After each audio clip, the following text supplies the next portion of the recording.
Today, it's my great honor to be speaking with Barry Marshall. Barry is a gastroenterologist, professor emeritus of clinical microbiology, and along with Robin Warren, he shared the 2005 Nobel Prize in Medicine and Physiology for their discovery of the bacterium H. pylori and its role in causing gastritis and peptic ulcer disease. Just to put the scale of that in context as a humanitarian achievement, about 50% of the world's human population is infected with H. pylori. It doesn't just cause gastritis and peptic ulcers, it also causes gastric cancer or stomach cancer.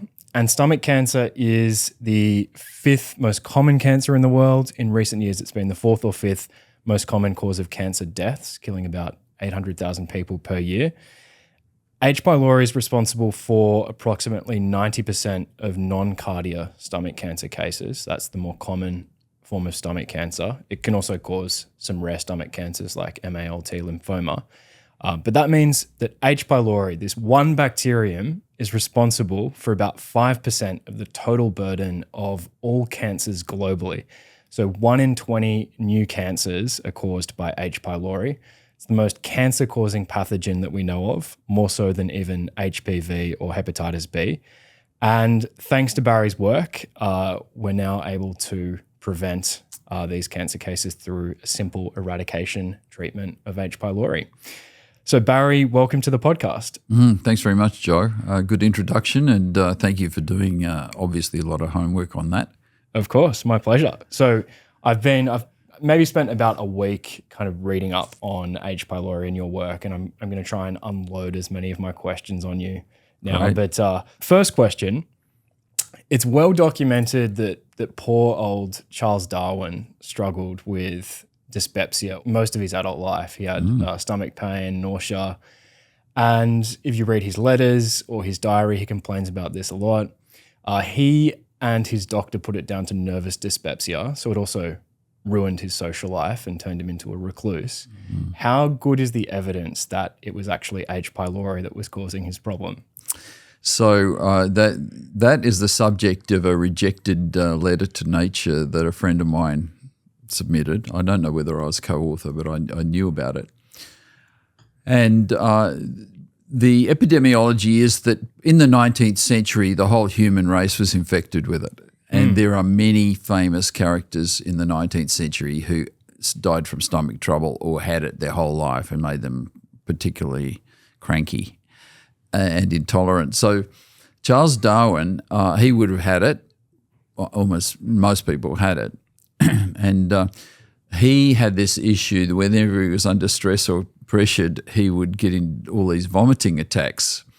And there was all kinds of theories about why he had nervous dyspepsia. The fact that he was in a seminary school and later became an atheist, you see. So there was this thing, there's this, he used to call himself the devil's chaplain because he didn't really believe it anymore. But so that was all the Freudians came up with reasons why he had stomach trouble and he was conflicted, etc. But like anything that you don't understand in medicine and a lot of other areas, if we don't know the cause of it, we say it's caused by stress because every person on earth has got stress, so you can always blame it on the patients. And so everyone said it was stress. And in his biography, of course, even Alfred Nobel had the same diagnosis with stomach aches and stress, so-called stress. But he went, Charles Darwin's an interesting one though, because if you look at the details, his vomiting attacks started before his boat left Southampton on the voyage of the Beagle. So on the voyage of the Beagle, he got, in quotes, seasickness all the time. But you used to have to go and sit on the boat for a few days while they were waiting for the right tide and they were loading it up. So he was in his cabin on the Beagle and had vomiting attacks then, even before he went on the voyage of the Beagle. So the story of it being seasickness is pretty much bogus. Right. And then on the voyage of the Beagle, he had episodes where he would be laid up for days and everyone said, oh, that was Chagas disease in South America and some other things. And as in his whole life, he was a member of like the Royal Society, but he couldn't really travel up to London except once every 10 years to give a speech because he would just go decompensate. He's always vomiting. He's always taking health cures like icy cold water and things like that. He even was treated on one occasion with bismuth treatment, which probably put him into remission because it does kill the H. pylori. Yeah. So they snagged a good treatment at one point.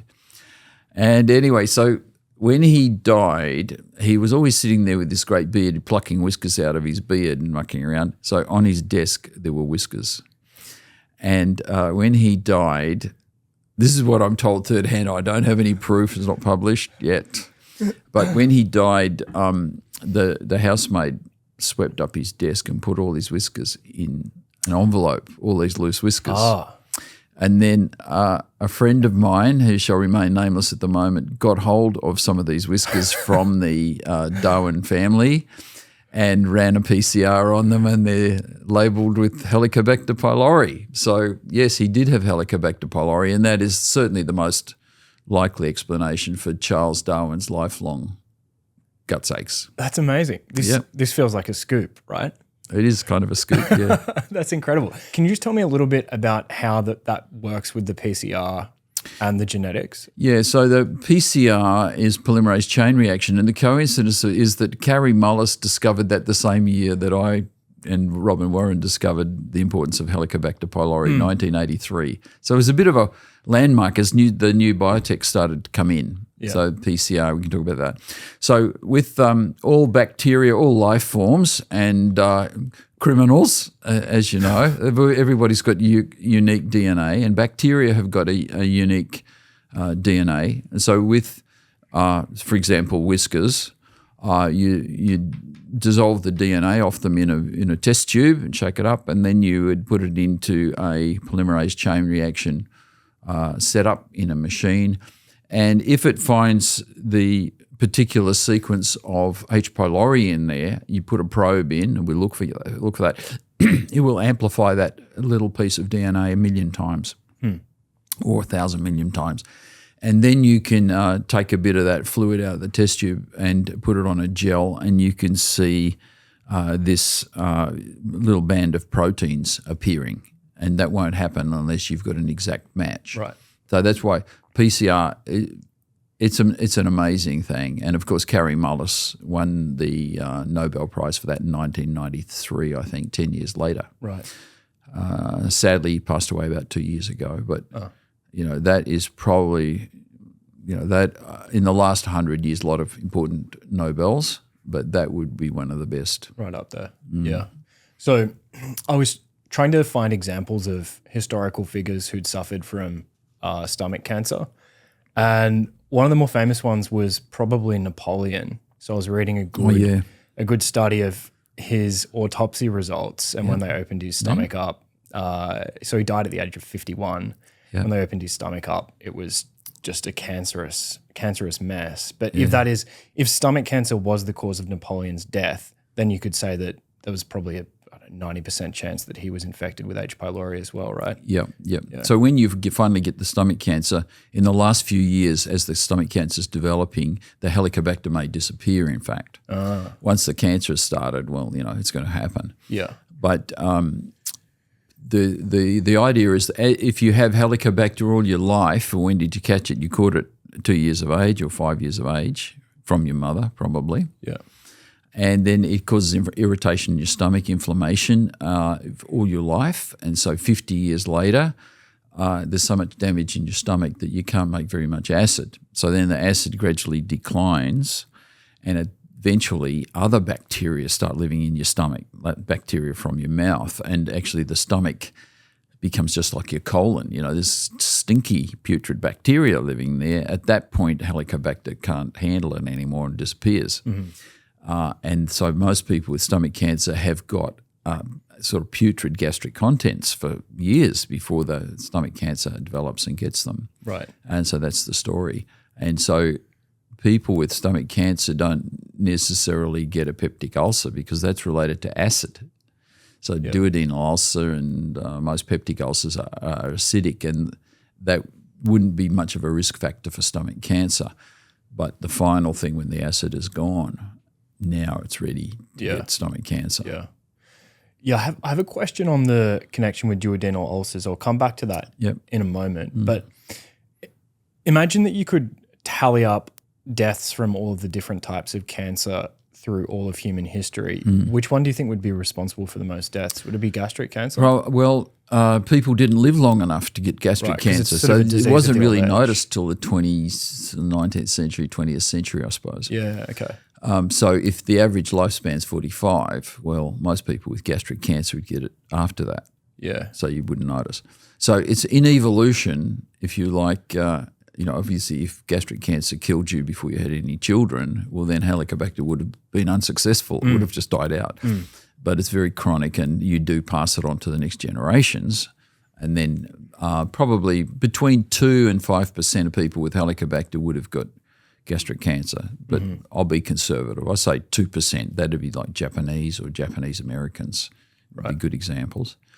And years ago, as I was a kid, I remember my grandparents used to get the abbreviated books from Reader's Digest and the history of the Mayo brothers who started the Mayo Clinic. And when they were kids in about 1910, they used to operate on their dog. If the dog, they would actually do surgery on the animals around the farm. And I know they operated on their pet dog at some point. But when they started the Mayo Clinic in the 20s and 30s, stomach cancer was the number one cancer in America. So that's Mayo Clinic would have the data on that. They'd have the records of the patients even, and a lot of gastrointestinal stuff was actually first documented and studied at the Mayo Clinic. Right. And it was a clinic for surgery into GI problems, cancer and esophageal disease. So you can find some originals, and behind you on the shelf, Proceedings of the Mayo Clinic, 1929 to 1939 or 49, I think. Yeah. And I bought that in Pitt Street Bookshop in Melbourne many years ago. Oh, nice. If you look through them, you can find original descriptions of various diseases that have been in the medical books for as long as I can remember. That's cool. Yep. So it's interesting that in the first half of the 20th century in the US and Europe, the leading cause of deaths from cancer was stomach cancer. Probably, yeah. And I think it was the incidence of stomach cancer was probably more common in the West than it was in Japan at that stage. Yeah, maybe. But then since the second half of the 20th century, it's declined in the US and Europe. What explains that fall? Well, several things. So the interesting thing is that even in the 60s, you can look at stored blood samples and you can see pretty much who had Helicobacter or not by antibodies in the blood. And when they looked at the Kaiser Permanente collection in California, they could see that in 1966, 60% of Americans were infected with Helicobacter. Wow. 50 or 60%. So there was still plenty of Helicobacter around the place, but after 1930, there was this decline in stomach cancer in the US. And then we say, well, Helicobacter's going away. But in fact, Helicobacter, the decline didn't explain the disappearance, couldn't be explained by the disappearance of Helicobacter because there was still plenty of it. And so from going from number 1 down to number 4 cancer in that 30, 40-year period, it wasn't just Helicobacter. And it might have been that it was refrigeration of food, more fresh vegetables. So that's really what happened. And everyone started drinking orange juice and got plenty of fresh vegetables. That was good. And Americans, there's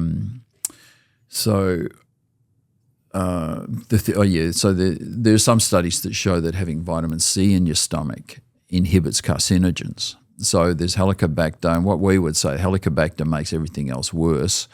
Anything you put in your mouth hits your stomach.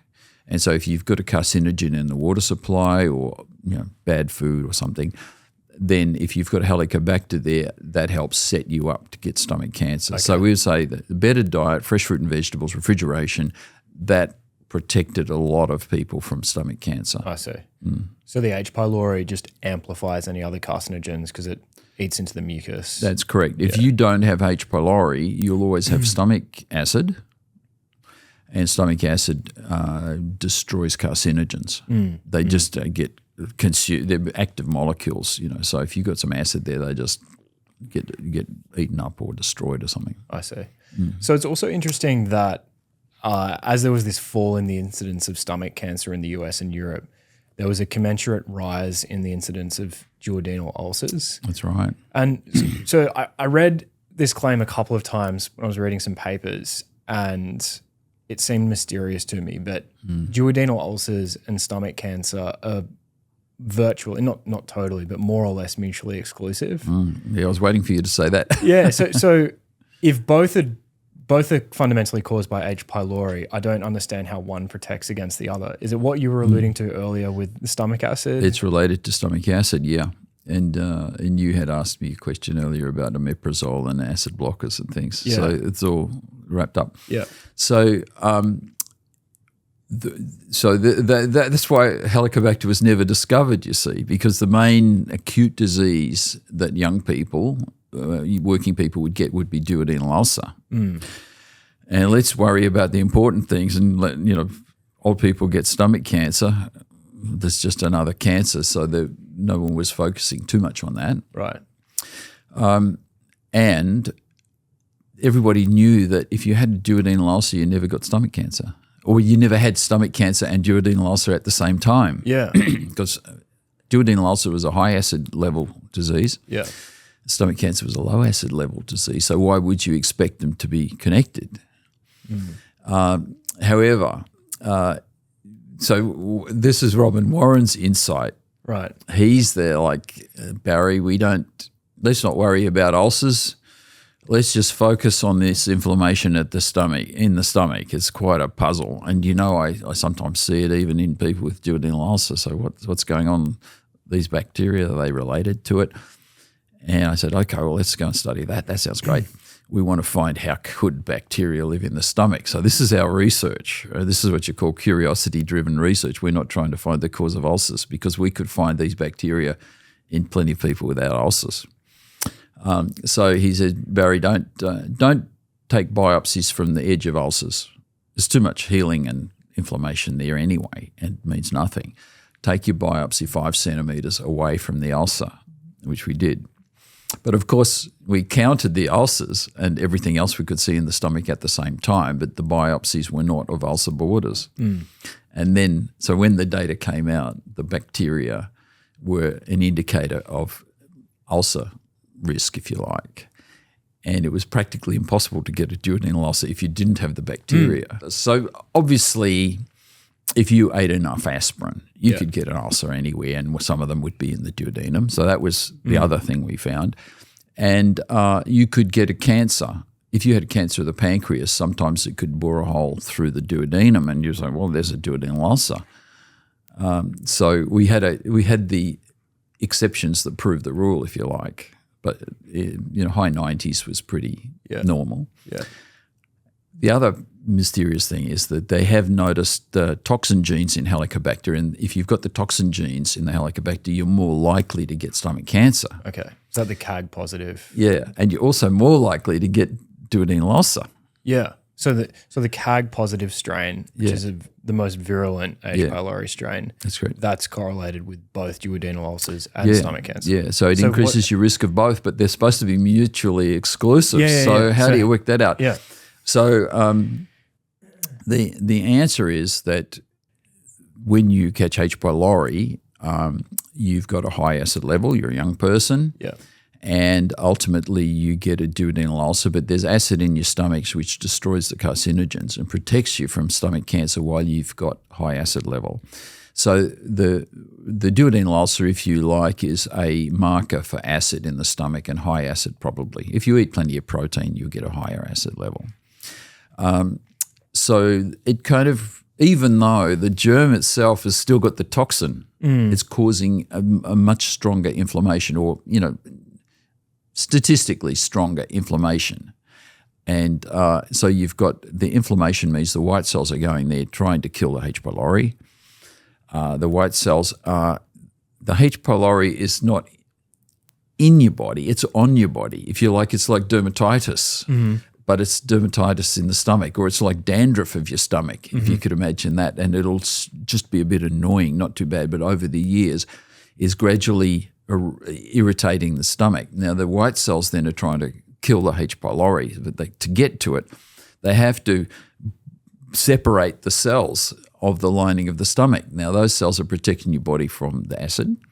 And if you've got continually this process where white cells are burrowing up through and between the cells of the stomach wall to get to the H. pylori and kill them, then it weakens the stomach wall, it weakens the acid barrier, and then ultimately, if it's bad enough, the acid bores a hole in and you've got an ulcer.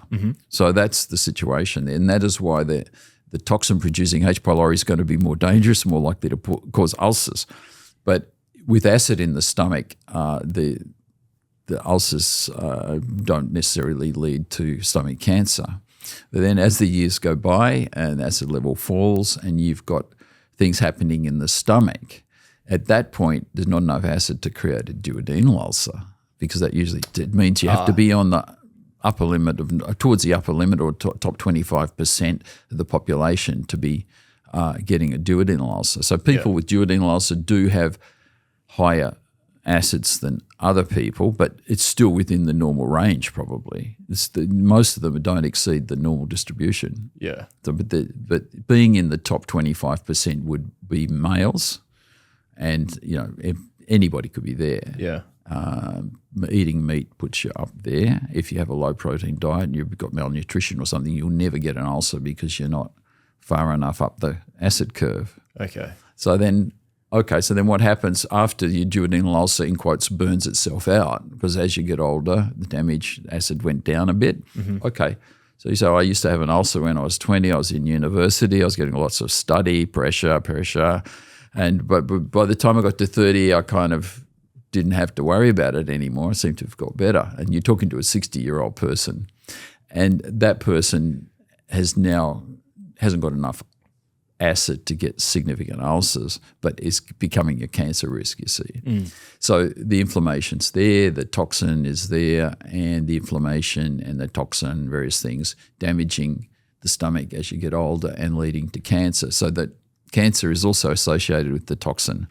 And it's just this concept of inflammation for many, many years, even if it's not a malignant inflammation, can lead to cancer. And so that's been a big eye-opener, and Helicobacter has been the example that got everybody excited about this, and it actually applies to 3 or 4 other very common human diseases. Right.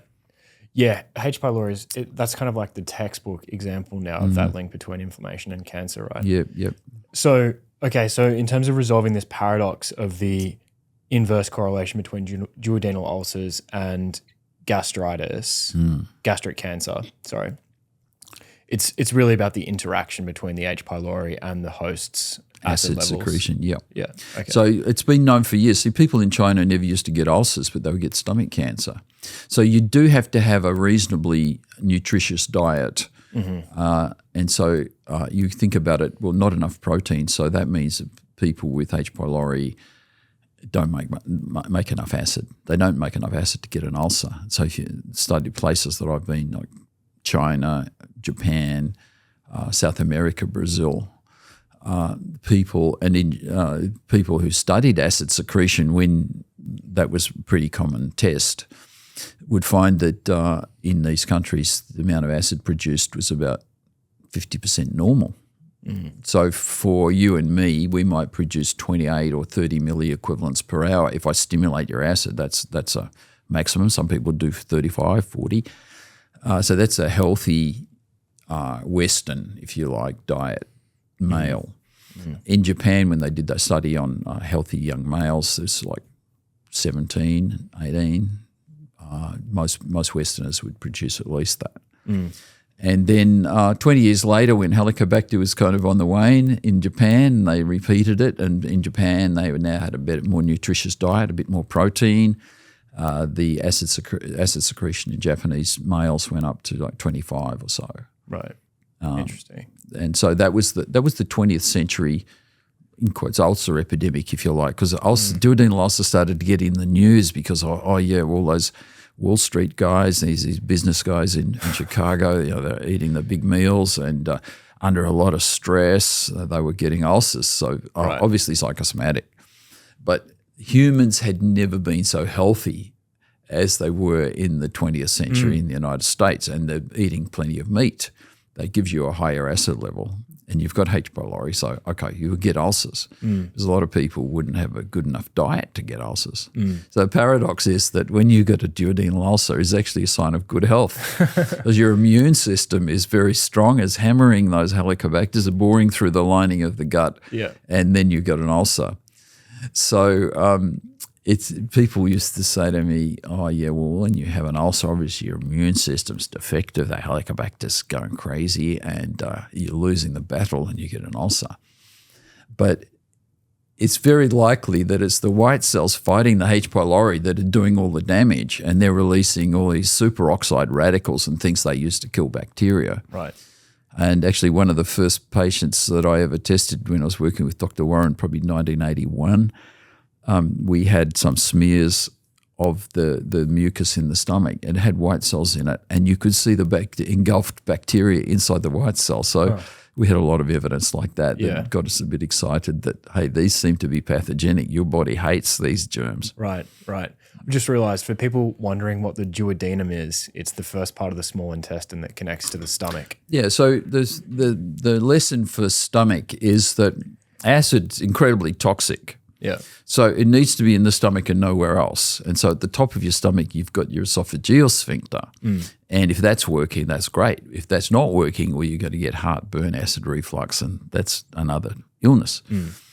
At the bottom end of your stomach, you've got the pylorus, which means it's a Greek word meaning gatekeeper. So the pylorus, I think he might have been the guard at the city gates, because they have the gate there. Yeah. They shut the gate at night, and in the meantime, they would be taxing people coming in and out. So that's why they changed the name to Helicobacter pylori, which is the Greek possessive part of pylorus, I think. Right. Something like that.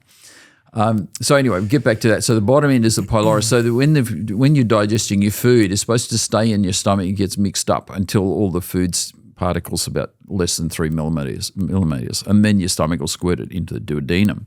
The duodenum is right after the stomach. So the pylorus keeps the acid in. Now, when the acid and food squirts into the duodenum, it's a little bit toxic. So at that point, you release bile, which has got bicarbonate in it, and the pH of bile is 8.5 or something. Okay. So before you allow that toxic acidic mixture to go down into your intestines, in the duodenum, it's mixed with bile, and all kinds of juice goes onto it, and it gets the pH neutral. Now, so the other interesting thing about the stomach, the other reason you've got a stomach with acid in it is to kill bacteria. And you can see, so if you didn't have something in your stomach to kill all the germs, when it goes into the duodenum and then starts percolating through your stomach, through your intestine over about 6 or 8 hours, bacteria would already be there and be growing. And they'd start digesting your sugar and digesting half of the nutrients in your food before you actually could digest them yourself. You'd be filling up with gas, and you'd be feeding this bacterial flora rather than yourself. So ideally, when the food comes out of your stomach, it then gets neutralized, but it's pretty much sterile. Right. And then it has 4 or 5 hours to get to your colon. And by the time it gets to the colon, it's supposed to have all the good stuff taken out. And then it goes into colon. It's a different process. But after that, you're sort of digesting goodies that are produced by the bacteria. But there's in medicine, in gastroenterology, if you have bacterial overgrowth, that means you've got bacteria in your small intestine, starting from the duodenum down, and then you won't be able to eat sugar. You'll be lactose intolerant as well, and all kinds of things could happen to you. So we would say that you want acid in the right place and not leaking too much up or down when you don't want it, and you want to have your bacteria in the right place as well, not in your small intestine. So in your small intestine, because you've got to absorb that food and the nutrients, you want that in intimate contact with actual cells lining the gut, and they'll be taking up the fats and everything and absorbing them. So only when that barrier is broken down, that makes you susceptible to other diseases like cholera and what have you. Mm. So I'd say don't get rid of all your acid if you can help it. It's doing you good. Yeah. Yep. Good life advice. Mm. So there's this set of observations known as the H. pylori enigmas. As you know, the first of these was pointed out by Holcomb in the early 1990s, looking at Africa. So the thing he observed was that there was a very high prevalence of H. pylori infection, yet a very low incidence of gastric cancer. Mm-hmm. And since then, other investigators have pointed out so-called enigmas in other regions like Costa Rica, northern India, other parts of Asia. Yeah. What do you make of these enigmas? Are they actual enigmas, or are they kind of illusions? Or? It's a combination of things, but you're right. It probably is correct that the African situation with Helicobacter is a bit interesting, that people don't get as much stomach cancer. Mm. Now, I'd have to say that the data coming out of Africa is not really comprehensive, as you can imagine. And there are plenty of things in Africa that can kill you that are worse than H. pylori, so we're not too excited about it in Africa. However, what I can say is that I know people who worked in missionaries and things, Peace Corps in Africa and like Rwanda and different places. I think it was Rwanda, it might have been Uganda, but they reckoned that 1 in 3 or 1 in 4 African men had a scar on their abdomen where they'd had ulcer surgery, because they used to just open you up, do a few cuts in the stomach and cut the nerves to the stomach so you couldn't make much acid. So that was like a antrectomy and vagotomy, those kinds of things. So you could actually end up as a bit of a gastrointestinal cripple, not able to digest your food, but a lot of the time that would stop you from bleeding to death from ulcers, if you like, and put you into remission. So ulcer surgery was very, very common in this hospital in Western Australia, Charles Gardner, where I was. We would do 4 or 5 a week on one surgeon. So a couple on Monday and a couple on Thursday or something every morning. So they were very, very common to do those in Africa. So Helicobacter is not totally harmless. It used to produce a lot of duodenal ulcers. So then what's the other situation? Well, maybe if they had access to meat, a high-protein diet in some areas, that would help. Didn't collect much data, and a lot of people never lived long enough to get stomach cancer, because that's going to happen after age 50 mostly. So I'm a bit vague as to what the reason was, and people are still wondering about it. One other answer is that the original Helicobacter did not have the toxin gene. Oh, the one that you and Robin found and cultured.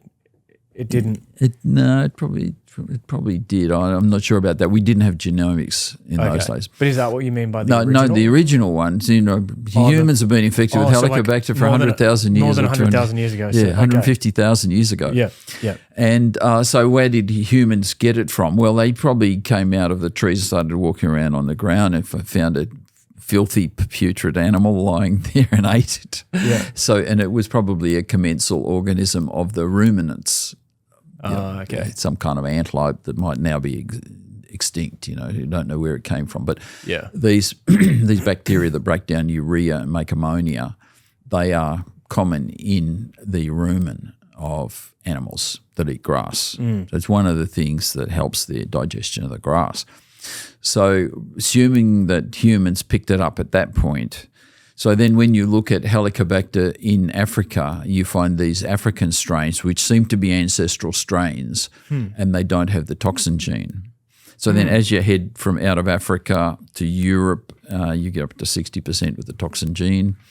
And then you get to Asia. China is 99% or 95% something.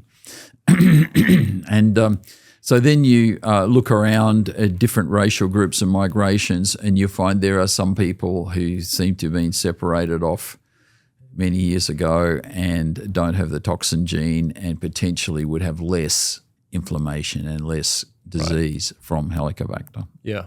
It's super interesting. So this is how we can say things like Helicobacter has probably been traveling with our species for more than 100,000 years, because they look at the genetic isolation of different human groups, and then they map that over the H. pylori, and there's like a really good match. So there's a well-known model called Korea's cascade, after Pelayo Korea, with whom it was most associated, that describes how gastritis progresses to gastric cancer. That's correct. So you start with normal mucosa in the stomach, that's the stomach lining, and then you might get, so typically it's caused by an H. pylori infection, and that progresses to gastritis, and then it can go in a few different directions. But if you've got the CAG positive VAC-A S1M1 strain of H. pylori, you can get multifocal atrophic gastritis, and then that progresses to, as you know, intestinal metaplasia, then dysplasia, then gastric cancer. Question: to what extent is Korea's cascade reversible, or is there? How likely is it that there's some sort of point of no return beyond which eradicating the H. pylori won't cause you to heal? So I think if you have the Korea's cascade, if you like it, like 3/4 of the way through it, you stop the H. pylori and the inflammation. Most of the time, the progression will stop. You're not going to get more of these islands of metaplasia in the stomach. That's my opinion, but I couldn't guarantee that there's a lot of data from it. So these are observations that I've made over the years looking down the microscopes with Warren. And so the effect of Helicobacter pylori on the gastric mucosa is very local. So you can see some Helicobacter sitting on some cells and they're all toxic looking and sick. And then 2 or 3 cell widths away, cells are normal. So so if you have a patch of Helicobacter sitting there for a few years, it could be damaging that area, and you could have normal cells nearby if you like.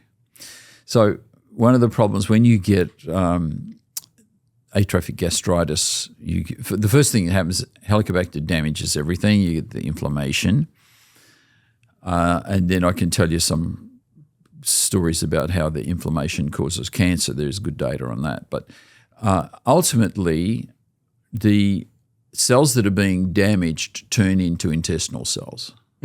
So that island is now Korea's intestinal metaplasia, a little island of it. Once that happens, the Helicobacter can't live on it anymore because it doesn't stick to intestinal cells. So it's like you could say teleologically, the stomach says, Helicobacter's sticking on the gastric cells. Okay, let's replace them with intestinal cells, and then Helicobacter, no more problem. Right. So focally, that is what happens. So it's an evolutionary thing, I suppose. And so once intestinal metaplasia has formed, although people have tried to show that it goes away when you get rid of the Helicobacter, I'm not sure it does. I just don't see the right experiments being done, because you've got 250 little islands of metaplasia around in your stomach. So when Pelayo Korea looks at a gastrectomy specimen and studies it carefully, he can find these islands of gastric metaplasia around in the stomach. He says, there's multifocal atrophic gastritis, called MAG if you like. That's a risk factor for cancer. But if you tried to study it as a gastroenterologist and in live patients, you're going to go down, I think it might be there. You take a biopsy here, you take a biopsy there, and then you come back a year later, you try to take another biopsy in the same place, see what's happened, and you take a biopsy and you might miss the metaplasia. It's not always obvious which is metaplasia.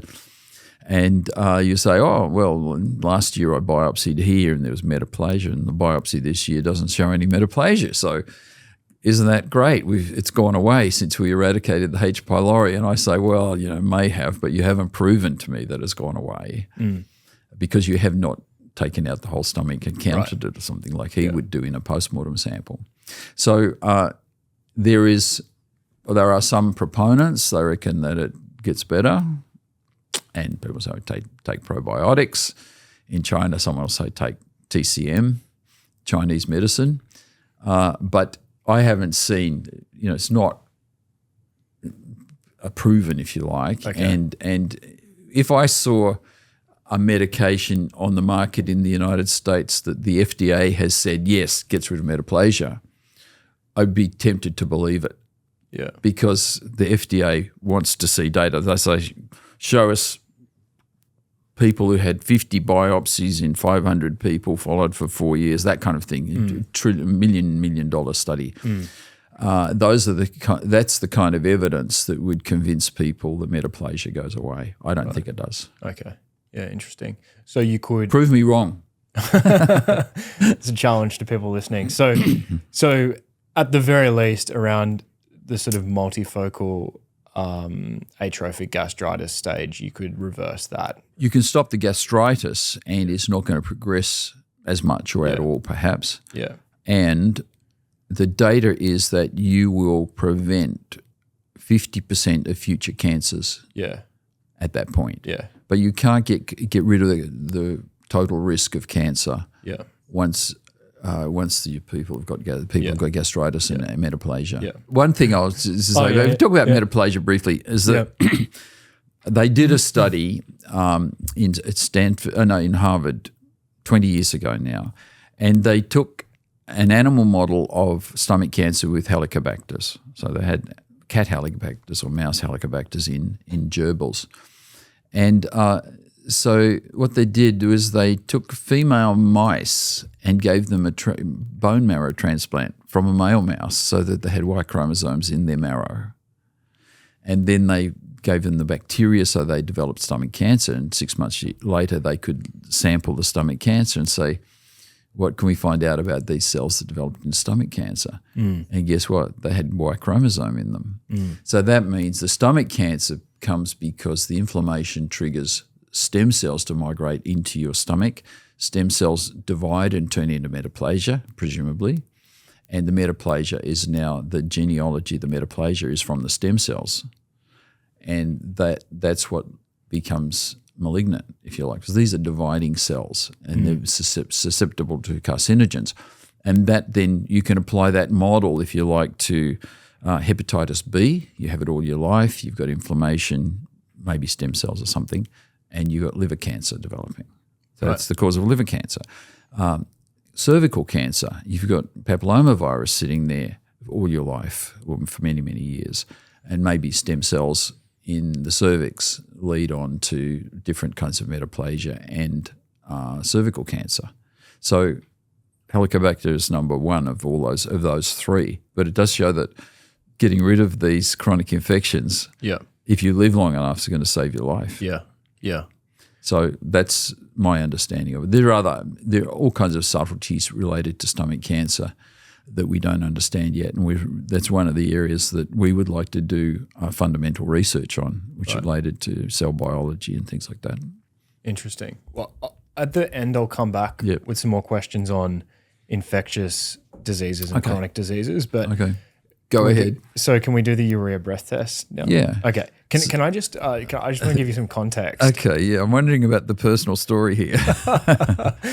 So, I had never really heard of H. pylori until last year. I'm sure I'd read about it somewhere, and I was aware of your story and the self-experiment where you drank the H. pylori.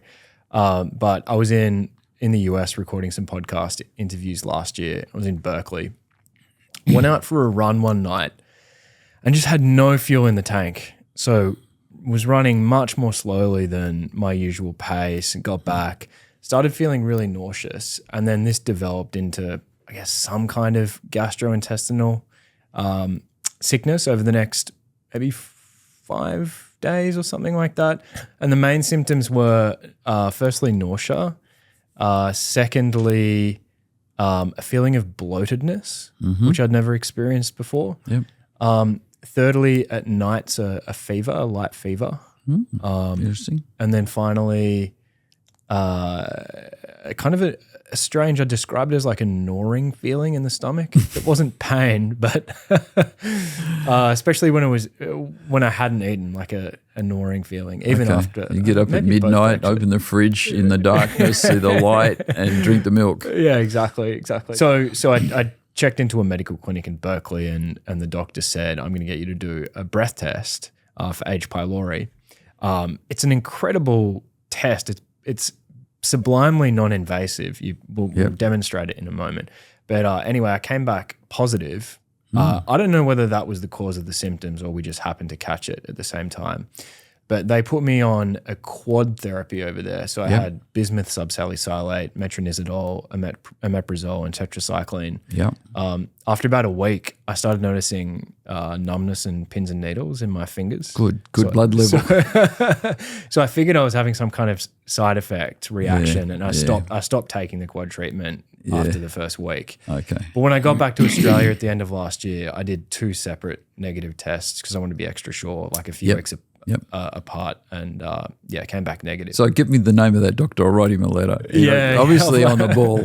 And very, very good initiative by that doctor.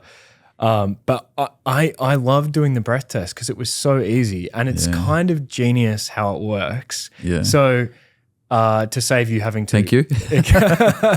I'll ask you about it in a moment, but to save you having to explain it, you can obviously interrupt me if I get any of this wrong, but... H. pylori, it feeds on the gastric urea. It uses urease to break down the urea into carbon dioxide and ammonia.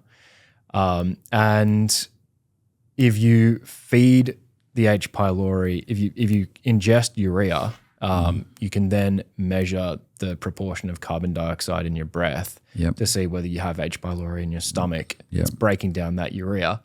But the breath test, to be extra accurate, labels the urea with an isotope. In the case of your PI test, it's C14. Other tests use, for example, C13. And so then that gets tracked through to the carbon dioxide in your breath. So you're measuring the C14, and then that will tell you whether or not you're carrying H. pylori. So it's a cool thing. Well, let's do the test, and then I'll ask you a couple of questions. Okay. So what you have to be fasting for? We say the stomach has to be empty effectively. So we say fast overnight and miss your breakfast. Now I know you had a cup of coffee about 2 hours ago. It's probably okay. You still got acid in your stomach, and there'll be no other bacteria. So the first thing you do is you have the PI test capsule, which is a capsule with just got sugar beads, like hundreds and thousands. And on the surface of those beads, you've got a coating with a little bit of carbon-14 urea. And it's a beta emitter, so it's 100% safe, and it's such a tiny amount that you don't have to worry about contamination or radiation or anything. So you're going to swallow that with a little drink of water, and just enough to get it down your throat into your stomach, and you start the timer at that point. So you want to try and swallow it all down. So why don't you want too much water? Well, if you have a lot of water, you would dilute the urea. Oh, okay. You see, that's all. Yeah. And theoretically, you might also, it might just go straight down into the duodenum, and you've missed the stomach. The capsule goes surfing down. I see. And you get a low result. So you want it to just get into the stomach. So right now, it's probably sitting there in the top of your stomach. Okay. And the gelatin capsule's slowly dissolving. The little sugar beads are coming out, and usually when we looked in the stomach when we were starting off this research, we would find it on the outer aspect of the stomach, about halfway down the greater curve, and we would find a little collection of these little beads and things, probably about 5 centimeters in diameter, and depending on what your stomach's doing, if it's just sitting there doing nothing, well, it won't be very much spread. But if you get feeling a bit hungry and you're getting a little bit of peristalsis in your stomach, that is good, because it'd be rolling those little beads around. So they now have urea on them, which gets released and it's sitting on top of the mucus layer in your stomach. Okay. So people think the stomach's like a football, but it's not. It's just like a wet, empty paper bag. You see, it's only like a football when you have a big meal. Right. So usually the two sides of the two walls of the stomach are sort of contracting, moving a little bit as you do, and sort of rubbing together, and the bacteria and the urea and the capsule are all sort of rubbing around together. Oh, so that's why you want to be fasted. Yeah, and so it's a great. It's getting mixed. There's no way that Helicobacter can live there and not be connected with the urea. Yeah. So how many minutes have you got? So we've got 1.5. 2 Yeah. minutes. So years ago, I'm coming on a plane talking to my boss going from Brazil to the University of Virginia and saying, it's a damn puzzle. How do those bacteria survive in acid? And I had already invented the breath test by then. Yeah. And I was thinking, that's why it's got urease. It's making ammonia. It protects from acid. And we went back to the lab and did an experiment to prove this and got it published in the United States. So it's proven. And so the ammonia creates a little force field around the H pylori because ammonia has a high pH. It helps it to neutralize the stomach acid. Yeah, so H. pylori, it likes pH of 6 or more, 6 or 7, so neutral almost. Yeah. But acid is 2. It's like battery acid that you normally have in your stomach. So H. pylori is cranking out this urease, and urea is in your saliva and it's in your whole body. In your blood. And it gets concentrated and excreted in your urine. Okay. But it's a level of about 2.5 millimoles per litre in your blood or per 100 mils. And Helicobacter can survive as low as 1 millimole. And all the other bacteria will be killed in a few minutes, but Helicobacter is still there if there's urea present. So that's the experiment we did. Yeah. So now we know why it is the only bacteria that lives in your stomach. It doesn't have to have any competition from other bacteria. Yeah. It just lives there. Yeah. And it doesn't have to have all these complicated enzymes and special mechanisms that E. coli has, because that lives in the colon. It's really competitive. There's no competition to H. pylori. So I'm just a dumb little bacteria, just make urease pretty easy. Yeah, it's got a monopoly on this. Yeah. So it's drinking time, isn't it? So 3.5 minutes. Yeah. So you're going to take your second drink of water now. Okay. So why do I do this? So if the bacteria was stuck if the capsule was stuck in the esophagus for some reason, if you hadn't swallowed it all the way down to the stomach, by now the capsule would have fell to bits. Okay. And this will just make doubly sure that the bacteria, the capsules in the stomach or the urea has gone in. Yeah. So the first ever urea breath test was TriMed's Pi test, right? That was the work I did in the early 90s at the University of Virginia. Can you tell me the story of coming up with that? Yeah. So it started off, I was thinking about Helicobacter as far back as 1984. And I developed a biopsy test, which is also based on urease, the ammonia test. Production, CLO test, yeah. So I was working with that, and then I thought, well, it's a hell of a lot of work for me actually to do endoscopies on everybody all the time. If only I had a non-invasive test. So, serology. So we started doing antibody tests. That was great, but it was not specific enough. I thought, if I gave you some urea, I wonder if the bacteria would produce enough ammonia to be detected in your breath. Not ammonia in your breath, but what I did some studies, and we found that if you had Helicobacter, you did not have any urea in your gastric juice. It had all been used up. So it comes in your saliva and it's in all your fluids. But if you had Helicobacter and we sucked out some juice out of the stomach, there's no urea in it, just ammonia. And I found some ancient literature in the chemistry books about how some people had urea in their gastric juice and some people had ammonia in their gastric juice, you see. And you didn't have both. So I said, 2 and 2 makes 4. Okay, obviously these people had urea. So you could look at old chemistry books and you could see that people had H. pylori. It's a clue. And so I then got hold of some carbon-14 urea, and I got a protocol at Royal Perth Hospital then. So that was 85, but I worked it out a few months before that. All the doctors I worked with then most of them are deceased, but Ivor Surveyor was a great guy, and he was the head of nuclear medicine. And his second in command was Professor Agatha van der Schaaf, so she's retired, and little bit elderly now, but I met her recently. So they're like, Barry, we've looked at the books and it says that, urease is present in people's stomachs and everybody has it. So I waste of time, but all right, we'll try it out. So we gave some isotope carbon-14 urea, which I had by then. And I think the first person to do it was Professor Agatha van der Schaaf. Huh. And with one of those naughty things where we didn't do ethics committee or something, because the ethics committee would have come back and said, Agatha, should we approve this? She says, yeah, it's me, I'm the volunteer.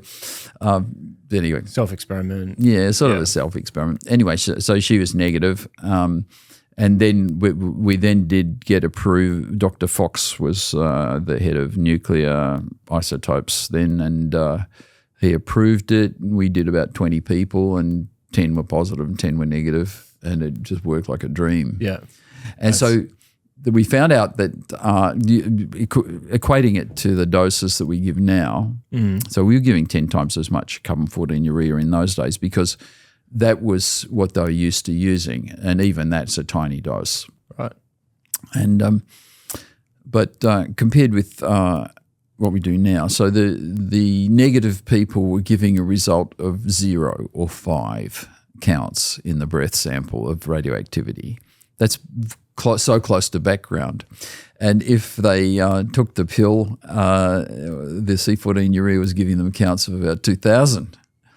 And so many times in medicine, you're like, it's normal if it's like 3.6, and it's abnormal if it's 4.6, and like 20% difference. That's the sort of thing we're worrying about. So to have a diagnostic test which is potentially 10 counts or something, and then 3,000 counts, if it's positive, everybody gets a bit excited about that. The patients, my God, 3,000, So it was a good one for the doctors and the patients.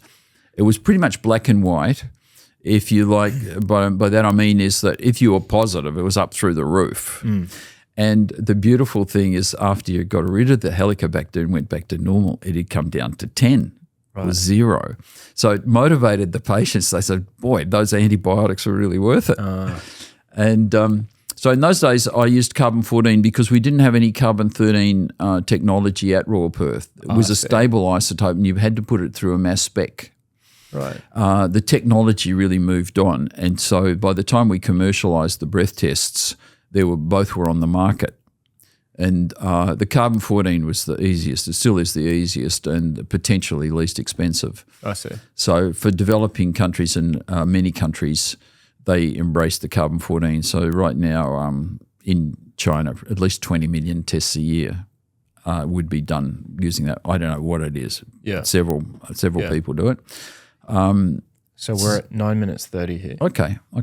So what's been happening in your stomach is the capsule's like spreading around, little granules. The urea is reacting or not. And you told me that your recent tests were negative. So probably we'll get a result on you like 15 counts, 20 counts, something like that. And if we graph your carbon-14 excretion in your breath, it will peak at about 15 minutes. So I don't care whether we did it at 10 minutes, 15 or 20, it's going to give the same result. We chose 10 minutes because that's as good as the other numbers, because the results are already, if you're positive, the results are already sky high at 5 minutes, but the occasional outliers might take 10 minutes or so. Right. So 10 minutes is a good time, and so that's routinely what we do, but if it was 15 minutes, it would be the same. Okay. So at this point, you are going to give me a breath sample. Okay. And if the Helicobacter was there, some of that isotope urea has broken in half and released CO2. And it's only a tiny bit of CO2, but it means that the isotope will be coming out in your breath, and a tiny bit of the CO2 you breathe out, like a millionth of it, will be an isotope one, and that will give us a positive result. So I've noticed with other breath tests I've done, the ones I did at the end of last year, they took a baseline sample as well, but you don't really need that. So right? the baseline on carbon-14 is 0. It's always 0. Yeah. But the baseline on carbon-13 is 1%. Oh. And so it's a naturally occurring isotope, and it's if you eat a lot of corn, it might be 1.5%, say. And so that would that's too much noise for the result. Okay. So you have to take a baseline. It's not going to change in an hour from your baseline unless there's Helicobacter. And it would go from 1.1% up to 1.12%. Okay. So that tiny difference is what you measure with carbon-13. So that means all the tests I've done have been C13 tests. Yeah. So this is my first pi test. Yeah, so the C13 test you would do 20 minutes at least. This so move the straw in, and there is a self-sealing balloon. So you just push it through the hole? Yeah, push it down there. It'll slip down into the balloon, push it down. Okay, so now what you're going to do is, wait a minute, I'll give you some instructions. Yep. So we want lung air, not mouth air. So I want you to take, say, 2 breaths in and out, and then 1 big breath in then and hold it. Okay, this time breathe in, and you're going to hold this breath. Now hold it. Don't breathe, and we'll count for 10 seconds. 10, 9, 8, 7, 6, 5, 4, 3, 2, 1. Now blow that breath straight into the balloon until it's full. Okay, now at this point, pinch it off at the bottom with your finger and pull the straw out. Okay, so a little bit of it leaked out, but is that still a knot? What you're going to do is tie that in a knot. Okay. It's a simple granny's knot. It is self-sealing. So we need a litre, and we probably got 1,500 mils there. Oh, okay. 50 or something. Yeah, so when you hold your breath, that means you're getting lung air, and we'll get a good concentration of CO2, 5% or so. If you were like taking several breaths, like that, a lot of the breath that you're breathing out is stuff you just breathed in, and it's in your trachea or your mouth. Yeah. So we want, from that breath sample, we want 1 millimole of CO2. So we're going to take that breath, we'll bubble it through an alkali solution, like it could be sodium hydroxide, but it's something similar, and that will suck up the CO2 out of it, and it'll collect the CO2 till we have 1 millimole of CO2. So if we had 2 millimoles of CO2 in that balloon, the test would only collect 1 of it. Right. And then we say, in that 1 millimole of CO2, how many counts do we get? So that equivalent, everybody's the same at that point. Whether you're a little person or a big person, we collect 1 millimole of CO2. Mm-hmm. And in that millimole of CO2, we see how many counts we get per minute. So it's hard to imagine how many atoms there are in a litre of anything or a gram of something. It's like 10 to the 20th numbers, possibly big numbers. So 1 in a trillion atoms in your body is carbon-14. So you have it naturally in your body. So now when we give you some carbon-14 there, we've effectively doubled the amount of radioactivity in your body, and it passes out in your breath and the urine in 24 hours. Mm-hmm. So that's why it's safe, because carbon-14 lasts for 5,000 years, but it's continually passing through your body. And we're only measuring the occasional ones that liberate an electron. So that's called beta emission. It's not like gamma rays. It cannot penetrate your skin or paper or anything like that. That's why we need to collect a sample. And every single carbon-14 atom in that balloon is going to be detected by the breath. Yep. So if we're counting 1,000, that's incredibly small amounts of carbon-14. Right. Because there's millions of them. Yeah. So anyway, the technique of counting carbon-14, you know what that was invented for, don't you? Carbon dating. Okay. So if you dig up 10,000-year-old bones from somewhere, you carbon date them, right, because they're releasing a little bit of carbon-14, tiny amounts. Mm-hmm. So that's how sensitive the carbon-14 technology is. That's amazing. And that's why when we put it through the FDA, there were some people a bit alarmed about radioactivity, but when you do the calculations and you get down to the fact that it's a background, and you get a breath test every time you go on a plane, every hour in a plane you get a breath test equivalent, and no one worries about it. You get the same amount in a day of background. Mm-hmm. And the other funny thing is that the radioactivity in your body is not only carbon-14, it's potassium. And potassium in your body releases gamma rays. So if you sleep in the same bed as your partner, you're getting gamma rays from your partner your whole life. Right. And that's about 15 breath tests a year. So Okay. it's just like, you can't avoid it. Yeah. And we went into all this detail, and people who the average person receives 300 in US units, that's millirams. So that's like 1,000 breath tests a year equivalent just from normal. If you live in Denver, it's twice as much. Right. Because it's in altitude. And so all those things, you can do the calculation. So the radioactivity in the breath test is much less than a dental x-ray. Okay. Yeah, so don't stress. We don't worry about children or pregnant women or anything like that. Okay. And the FDA has had a big meeting about it and signed off on it. So there are people still paranoid about it, but you can do quite a few tests. You could test the whole family in half an hour because it's only 10 minutes. You do them all at once. It's completely safe. There's absolutely no side effects. You can send those balloons through the mail, everything. So if I give this to Alfred, will someone actually measure this for me? So TriMed, you go on your way home, stop it on the way to the airport if you like, stop in and they'll suck the air out of it and run it through the machine, which only takes 5 minutes or so. We'll organise that. But for people wondering what my results are, I'll post them in the comments under the video on my YouTube channel. I'll give a guess. I'll say 15 counts. Okay. And that 50 is, anything less than 50 is negative. Yeah. Be awkward if I'm positive. But well, if you're positive, that's a bit of a strange thing. I think that'll be unlikely after my... Are you married? I'd have to find your partner and test the partner because that's the only way you could catch it. Well, my girlfriend did a test after I did mine and she was negative. Okay, that's good. Yeah. So that's the chance of spreading to your partner is about over a few years is 50%. Okay. As far as I can tell. Okay. So I can have my second coffee now. Yeah, let's go for it. I'll have coffee as well.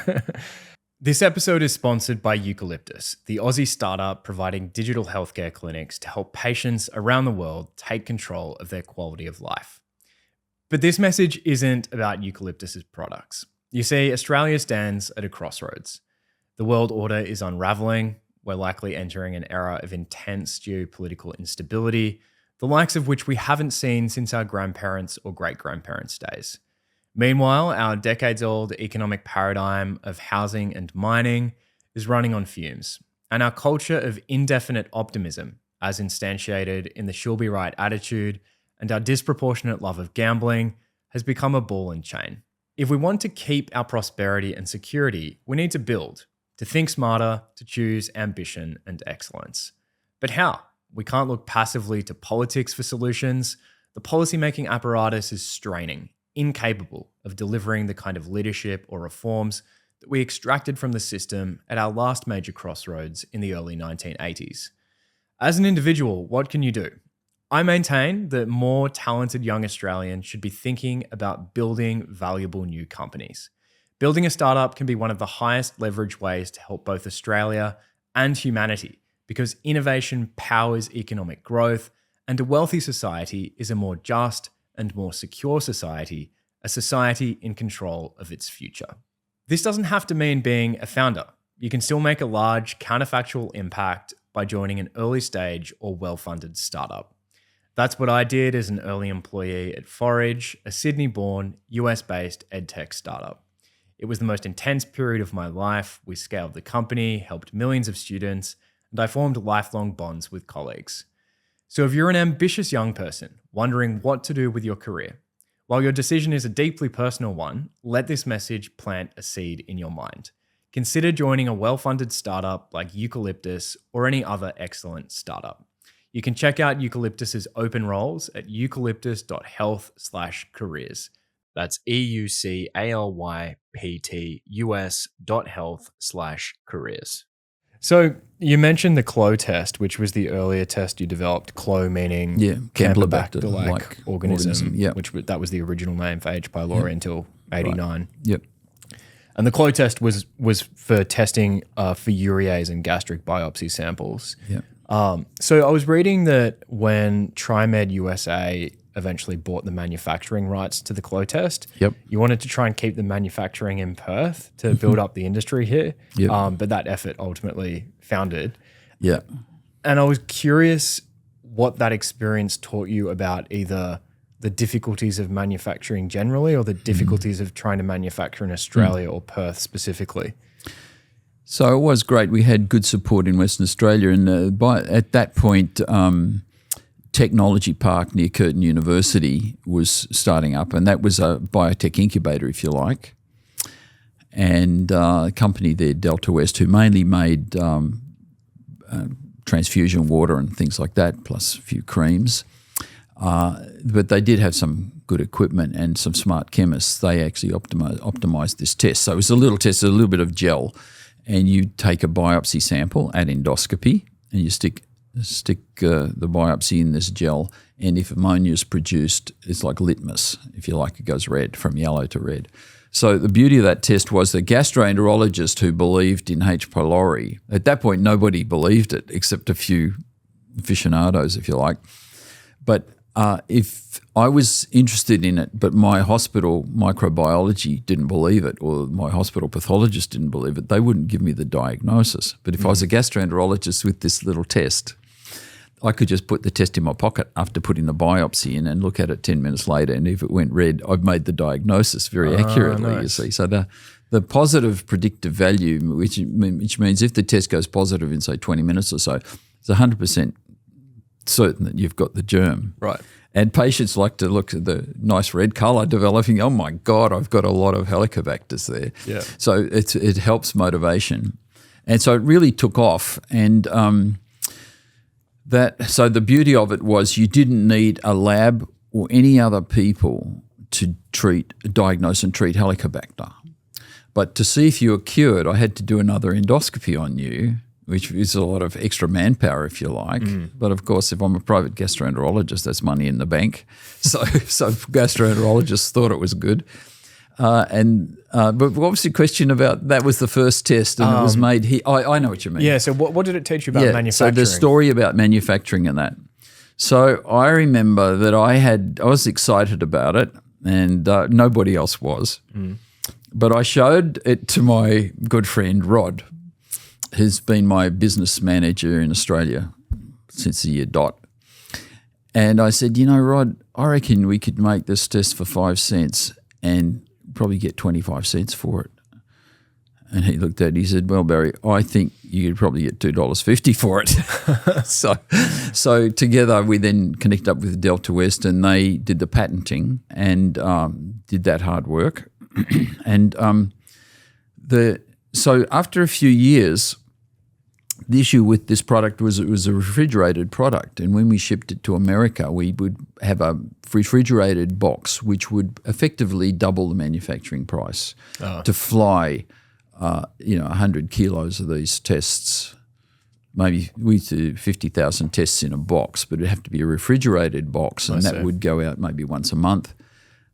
And then if the flight was delayed, it might end up in the summer in Chicago on the tarmac, and the refrigerator failed or something, and 50,000 tests went up in smoke. They would deteriorate. So we used to fly them to Chicago, so they arrived at midnight, and they would straight away get onto a truck. And if you drove them down to St. Louis, which was our distribution centre, it was Kansas City, I think, actually. You'd drive them down in the night. They'd arrive at 6 o'clock in the morning. It was still nice and cool, and then they go into the fridge. So that's how we solved it. Yeah. But it was a bit of a hassle, and the people who were our distributors in the United States said, well, Barry, we've got a big company. Ultimately, it was Kimberly-Clark, who makes all the world's tissues. Kleenex. And the problem was that I had a little company that I was a shareholder in that was doing the distribution, doing pretty well. And the problem was if Delta West sold it to somebody else, I would no longer be connected to the distribution. And so my mates would, all that hard work that they'd put into releasing it in the US would be lost. And so we said we should buy it. So my mates in America got some money and bought it, and then ultimately resold it to Kimberley-Clark. And so that straight away they had the PI test and the CLO test, and all the investors got their money back at that point. And the West Australian investors got $7 million US for selling a machine that makes them, which is a robot, a manufacturing robot built in Perth by a guy, Peter Clark. He often works for the government. Now he's pretty senior, but he's sort of a government advisor on technology. So thank you, Peter. They built a good machine that could produce 1 million of them a month or something, and shipped that all over to the United States, and then it was made in the US. That's where most of the sales were at that point. So that was good. So at that point, I actually returned with my family back from the US. I had a bit of a bankroll and paid for my house and all that kind of stuff, and started working NHMRC funding. So it got to the US, but it's not like they snuck it away from us. They paid through the nose to Delta West to get that money, to get that facility moved to the US. And that was so. It wasn't that we couldn't produce it or create the technology, because they just bought the machine, shipped the machine out. So whenever I see this story about poor Aussies, they've been rorted again by the new discovery is now being made in tech in the US. You need to delve a bit deeply and say, well, who owned it and what did they pay for it? Right. And were Australians prepared to pay that for it? And they were not. To get $7 million out of Perth investors be pretty hard. That's not bad. So I suppose you could have floated it on the market, on the stock market. Maybe people did that, but there's a lot of rorting goes on with that kind of thing and overhyping, and that also happened with the CLO test over the years, various ownerships and things in Australia, and I felt that there was a bit of rorting that went on, but I was not party to it. I used to read about how fabulous it was, and I said, wow, did I do that? When did I do that? That's funny. So it sounds like the main constraint on manufacturing in Perth was just the geographic isolation of Australia. It's like anytime you need to transport things, it causes huge difficulties. So one of the many reasons I was very excited to talk with you is I think there are so many meta-scientific lessons from your and Robin's story. And one question I was asking myself was, why wasn't H. pylori discovered earlier than 1979? And I was reading through the book you edited, Helicobacter Pioneers, which it's actually an excellent just case study in how science works. Because I suppose it is, like for about a century in different places around the world, it's kind of like researchers feeling the elephant from different angles. Exactly right. Putting the story together. Exactly right. Yeah. And you get that in this, because each chapter's a different story, and the larger story of discovering. So I kept meeting people all around the world who told me that their father had discovered H. pylori or whatever. And it's funny that the chapter titles are like H. pylori was discovered here, H. pylori was discovered here, and you get all or most of the heavy hitters who are still alive to write chapters. But so I was using this book, and I was trying to. So there were 4 clues to the existence of H. pylori, which if you put them all together, you could have deduced the existence of the bug without laying eyes on it, like Robin did. And the first clue was endemic hyperchloridria. Then there was the existence of gastric urease. And then there was this kind of strange result that we could treat peptic ulcer disease with antibiotics. And then the fourth clue was that there was spiral bacteria in the stomach in different mammals, but then by about 1940 we'd forgotten about them. We'd seen them in humans. But so I was trying to work out how big was the window in which all these clues were overlapping. Looking back on it, what I would say is that there's new technologies continually being invented. And they might be invented for problem A. A good example would be cell phones, right? Okay, you need to talk to people when you're away from home. Okay, cell phone. But of course, 90% of the use of a cell phone is for everything else. It's an alarm, it's a body monitor, it's getting information on the internet, watching movies, all that sort of stuff. When I got my first Motorola flip phone, 1993 or something, I said, this is great. I can make phone calls from my car. Yeah. So that was about it. So now, that also happened in gastroenterology. Yeah. And and also there's things that happen, like there's World War I, there's World War II, and scientists are pushed hither and thither, kicked out of the US, for example, and now they're somewhere else and they've changed track. So all these things were happening. So if you look back on it, you talked about antibiotics. Well, bismuth, which is one of my patents as well, I discovered that bismuth kills Helicobacter and a lot of other bacteria. Right. That had been used as a component of antacid mixtures for 200 years. Yeah. So people in England were taking it in 1850 for stomach aches. We don't know what causes stomach aches. Including Charles Darwin, right? Okay, Charles Darwin sometimes was taking bismuth, but it was not scientific. Nobody knew that it was good for bacteria. Right. But in fact, it used to be used to treat syphilis. Huh. It was painful. You get these bismuth injections with black stains on your buttocks. Yeah. But bismuth was a sort of a recognised antibiotic. But why would you want to use it in the stomach? Why would it be important to the stomach? It's an antacid as well. So that was that one. The next one was spiral bacteria in the stomachs of animals. Yeah. So that was published in different places in German literature. So if you went and told me that bacteria can't live in the stomach, I would say, well, acid there, obviously. But I haven't read that German literature from 1890 showing pictures of all these bacteria in dog stomachs. So that was Bizarro. Yeah, so it was like the information didn't flow very easily in those days. Yeah. They would be held up by the different languages. Right. So we talked about the bacteria. The next one was the urease. Urease had a fabulous history in chemistry. It was the first enzyme that was purified. Huh. And it was shown to be a protein. Before that, they didn't know what enzymes were. And it was found in the dog's stomach also. And there was a guy called Murray Luck who did all kinds of urease experiments. Was this when it was discovered in 1925? Yeah, Luck and Seth. And they did a book about urease in the dog's stomach. And they said, we think that it makes ammonia, protects you from acid. Because we find all the dogs have got this ammonia thing in their stomach. And then in Oliver and Fitzgerald wrote a thesis on urease in human stomachs. This is the Irish group. Yeah, and they said, obviously it protects you from acid, and you have the urease that's produced by your cells, and the ammonia protects you from acid. Yeah. And they even developed an ulcer treatment where they were feeding people urea to generate ammonia and neutralize the acid. So it's like an antacid. They said, well, take urea. You've got the urease enzyme.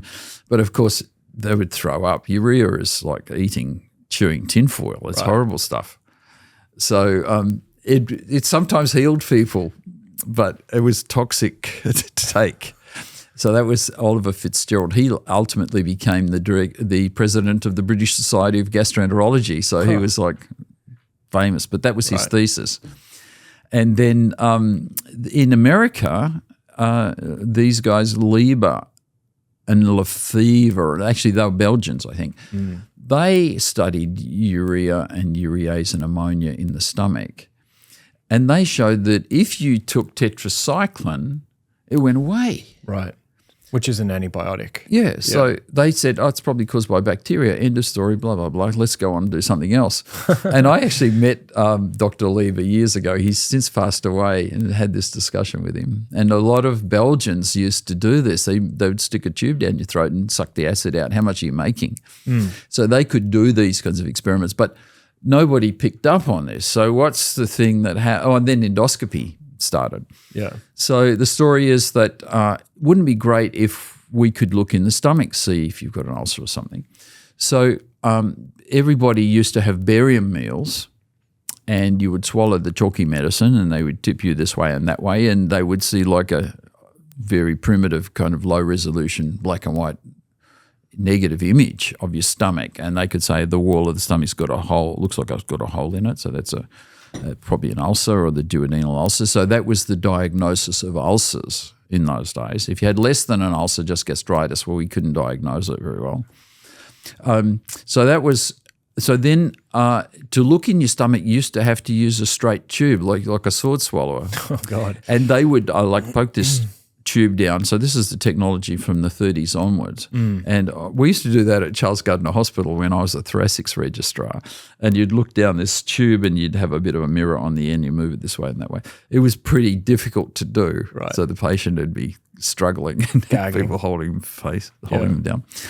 Anyway, so that was that. So when you had flexible endoscopy, everyone says, hooray, now we can just look in the stomach and you don't have to have an anesthetic. And you just gag a couple of times, and we'll look with this fiberoptic gadget, and we can see if you've got an ulcer. So there's a technology is now invented to find ulcers, but they don't realise there's 100 other things you can do with that technology. And Robin Warren's there. Why don't you take a biopsy? We'll have a look at the inflammation. And what do you know? We found bacteria. So Warren and I, we were the only gastroenterologists in the world who were taking a biopsy off every single patient we ever saw.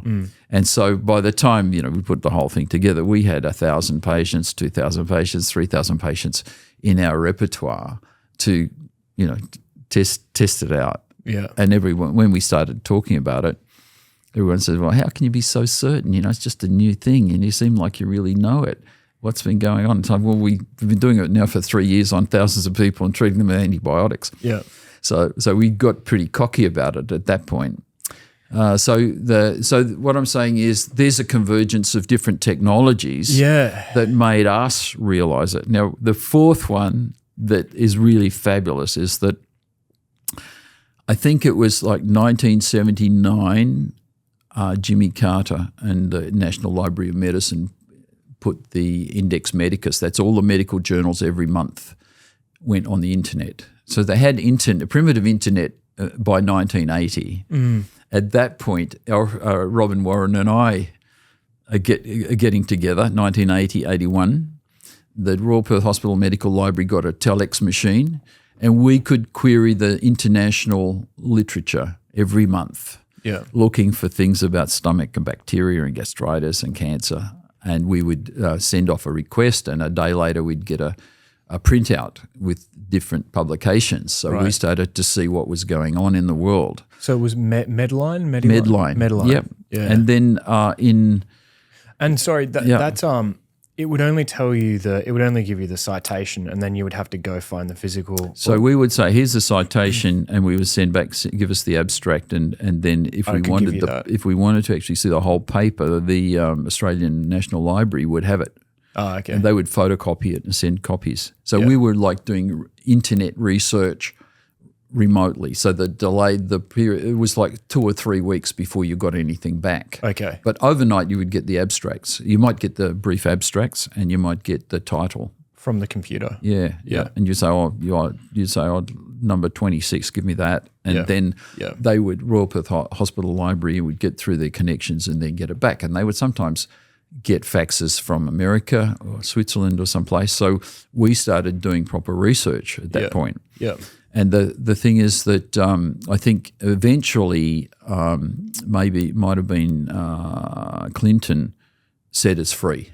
Previously, everyone was getting a subscription to this thing because they were getting these like big telephone books every 3 months full of all the literature citations in medicine, and you would have to troll through that. Eventually, it was online, and then they said, and it's free. So you still have to pay your telephone bill, but you could download 100 references if you like, and you could actually see text on your little screen by the 80s. Yeah. So that really helped. And so, but early on when we were just doing it by telex, that's how Robin Warren and I found all these things in the literature by Helicobacter pioneers. Yeah. So you'd say, well, I wonder if dogs have it. And then you'd find the report in dogs. And we found several doctors over the years who had got excited briefly about Helicobacter but really couldn't get the traction, if you like, to do further research on it. the surgical PhD in Oxford that I spoke to, can't remember his name, but he applied for a research fellowship to do more study on these bacteria that they had seen, and he was knocked back. So he went off and did something else. But by the time we found it, that it was starting to rise up from the ashes, if you like. You could see little seedlings of the discovery popping up around the world. And if we hadn't done it, maybe by 5 years later, it would have been exposed by somebody in England probably. Yeah. You often see that in the history of science. That, So it's a convergence of these technologies, the internet, pulling back all these other bits of information into one place. I see. And there's some fantastic examples of stuff that we dug up. Yeah. And one of them was a postmortem study in Minnesota where this nerdy pathologist had done postmortems on traffic accidents. Now, in Minnesota, if you're driving to your farm and you have a traffic accident, you just freeze to death in your car. And so that when they do the postmortem, you're frozen solid so that you kind of thaw out, and it's just like doing fresh postmortem on a fresh specimen, if you like. Yeah. So they actually saw all the inflammation and reported it. And they reported that whenever they found in a young person a duodenal ulcer, they always found gastritis. And they said, we don't understand this. The ulcer's in the duodenum and the gastritis is in the stomach. So what's going on here? So when people came along to me and said, Barry, people with duodenal ulcer don't have gastritis. The lesions in the duodenum stomach is normal. Yeah. I'd say, well, I know something you don't know. There's this study from Minnesota, 1952, that people have forgotten about. Yeah. And they'll say 100% of people with duodenal ulcer have gastritis. Right. So I got pretty cocky and pretty annoying, I suppose, to everybody else. You have the data. Yeah. So that's the answer. Get more data. And I often get that question, Dr. Marshall, what can I do to get this thing accepted or whatever, or get this drug through the FDA? I said, just get more data. Yeah. They are only interested in data, those people. They're not human beings at all. Yeah. If you go broke, commit suicide because you failed, they don't care. Yeah. It's such an interesting case study in just how science works, because just to circle back to my earlier question when I was wondering to myself, why didn't we discover it earlier? And maybe of those 4 different clues, maybe the latest one was the presence of gastric urease. So, I mean, obviously Luck discovered it in 25, but then it's not connected to ulcers until the late 40s. So and bacteria in the stomach, they proved it in the 50s. Yeah, exactly. So if you take, say you say, okay, from the late 40s to 79 is the window where all these clues are coextensive. It's about three decades, give or take. Yeah. Why wasn't it? What were the constraints operating in that period that prevented scientists from joining the dots? It sounds like, correct me if I'm wrong, but the literatures were just so disconnected. You didn't have a unifying hypothesis. You had 4 or 5 different divergent bits of information. Yeah. And the Librarian of Congress was this guy, Joseph. I forget his name wasn't Joseph, but his name was Daniel Boorstin, I think. And he was the librarian of the US Congress, and he wrote a lot of books and everything. So he said the delay in the discovery, or the reason we don't make these discoveries, is not ignorance, it's the illusion of knowledge. So the overriding thing is everybody knew ulcers were caused by stress. End of story, take your tranquilizers. And so I say, well, in retrospect, if you get pain in the stomach every time you eat a meal, we rely on food to actually calm us down and make us feel better. If you don't have that, you could feel pretty stressed. I know I would be. So that's one thing. So the other thing is that once you have a unifying hypothesis, you can test it in 20 different ways by looking for information in the literature. And so we were able to do this. And so by 86, 85, if you like, we had pulled all this literature together and see how how it fits. And a lot of that literature was never ever online. We might have found it in a veterinary book. I found a lot of stuff about urease and urea in Cyber Scientific Tables, which is a book of tables, how much sodium is in your blood, how much sodium is in your urine, is in women and men and children. And so one of the things they had there is how much urea is in gastric juice. I could look at that, and looking at that data, I'd say, right, I'm going to make a breath test now, and it's going to work because I can see this. Yeah. But it confirmed what we had found. Or maybe I saw the Cyber urea data first and then went out and tested a few patients. Yeah. So once you've got a unifying hypothesis, you can test it in the literature just from information. And I say there's quite a few Nobel laureates who won their Nobel Prize from reading other people's scientific data. Like Carrie Mullis made the discovery just, with a thought bubble when he was driving his girlfriend up to the ski resort on the weekend. Yeah. So he was the discoverer of PCR. He discovered it in his brain. Yeah. and went and did like one afternoon research to test it out. Yeah. So Warren and I were kind of like that. Yeah. So I said, I've talked to Ron, why don't we try treating this patient with tetracycline? Okay, so that was our first patient. And then it was like, I said, I've been looking at this literature, and this guy in England, he's done this study and shows that if you take bismuth treatment for your ulcers, the recurrence rate is only about 50% versus 90% if you're taking acid blockers. I said, it could be our bacteria there, and bismuth might be an antibiotic. I said, that's interesting.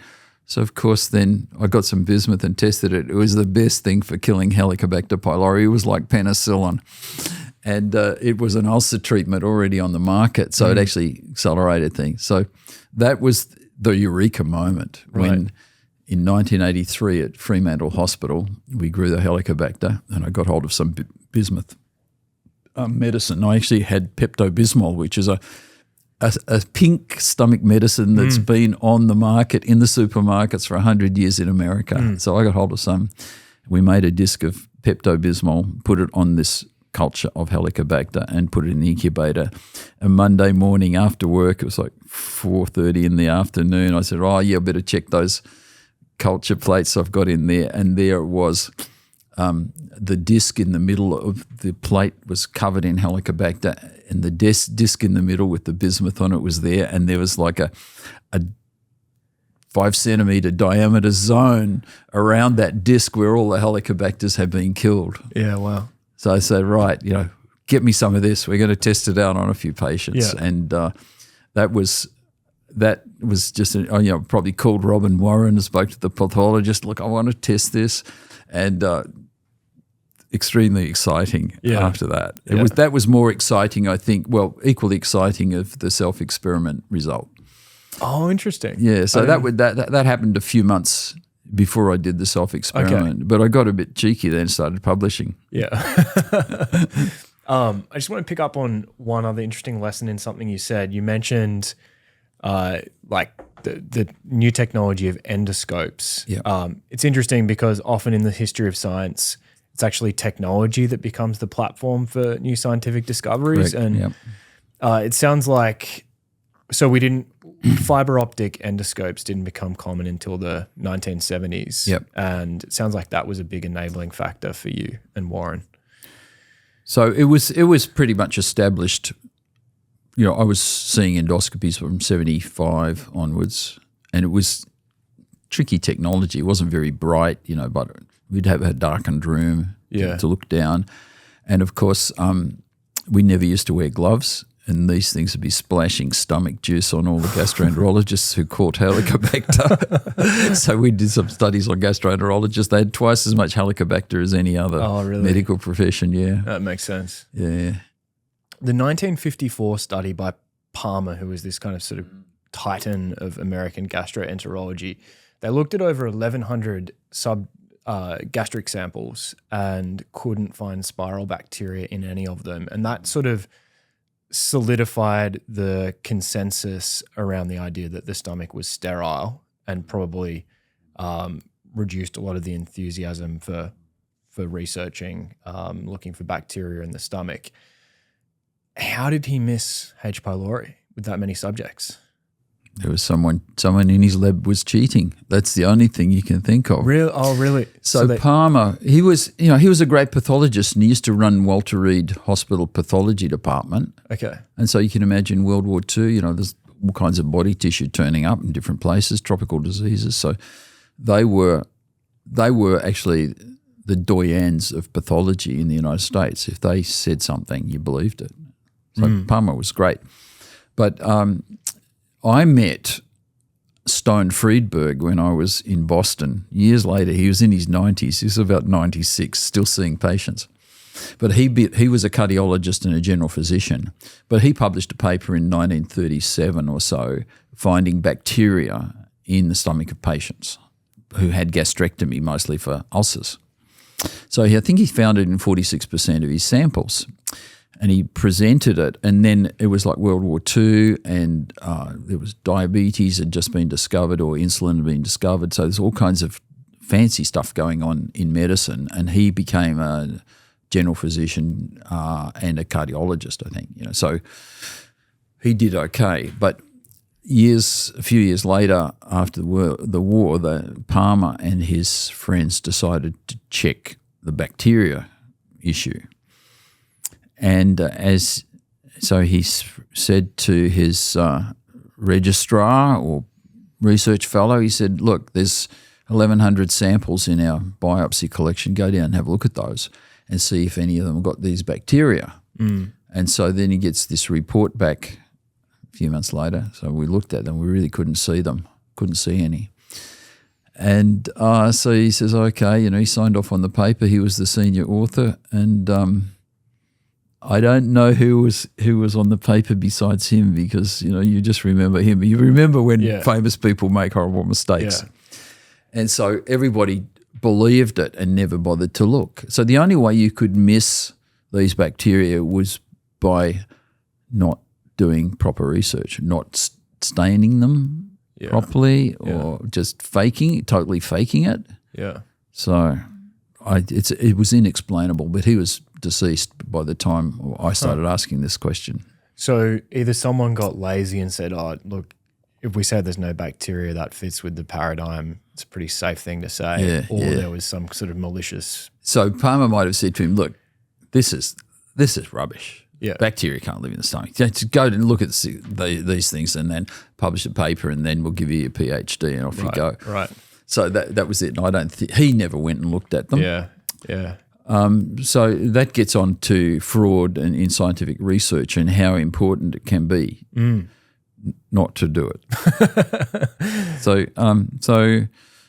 if he had seen the bacteria and started doing what we did, the literature was available. The tetracycline treatment study, bismuth. He could have done a lot of that. Yeah. And maybe ulcers and Helicobacter could have been worked out before 1960. And since 1960, 500,000 people or 1 million people a year would have been dying around the world from ulcers. Right. Millions of people were having their stomach removed and, never enjoying their food ever again, losing weight and, having a horrible life. Yeah. And that was because of that screw up in Palmer in Walter Reed. That's crazy. One of the other interesting lessons from your story is just this theme of how scientific knowledge diffuses, and people might think that it's sort of like a light switch where you come up with a new discovery and everyone just instantly updates their knowledge, but it can take years for acceptance of the discovery to roll out. And you could take the NIH consensus conference in 1994 as the date at which H. pylori and its link to it was stamped. Gastritis got the stamp of approval. So that's about 10 years after the definitive paper that you and Warren published. Right. I was wondering, would there be some meaningful percentage of GPs and gastroenterologists who even today in 2025 still ascribe ulcers and gastritis to stress? Or do you think that's Hardly any. Yeah, okay. So by this point it's Yeah. okay, interesting. However, if you could walk down the street and ask 10 people what causes ulcers, they all say stress. Yeah. So it's still in the media, you know. Tom Cruise, his poor E-type Jags are stuck on the in Rain Man. You know, the E-type Jags couldn't get it brought into the country. They didn't have the documents or something. He's there drinking Pepto-Bismol because he's got an ulcer. So you still see it. Yeah. So maybe a few more decades until the punters get diffused. But so the medical book on ulcers used to be 114 pages, and now it's like 2 pages. So saved all that wasted time. All the med students could go down the beach. So if you hadn't made the discovery until, say, 2015, do you think it still would have taken 10 years to gain acceptance? Yep.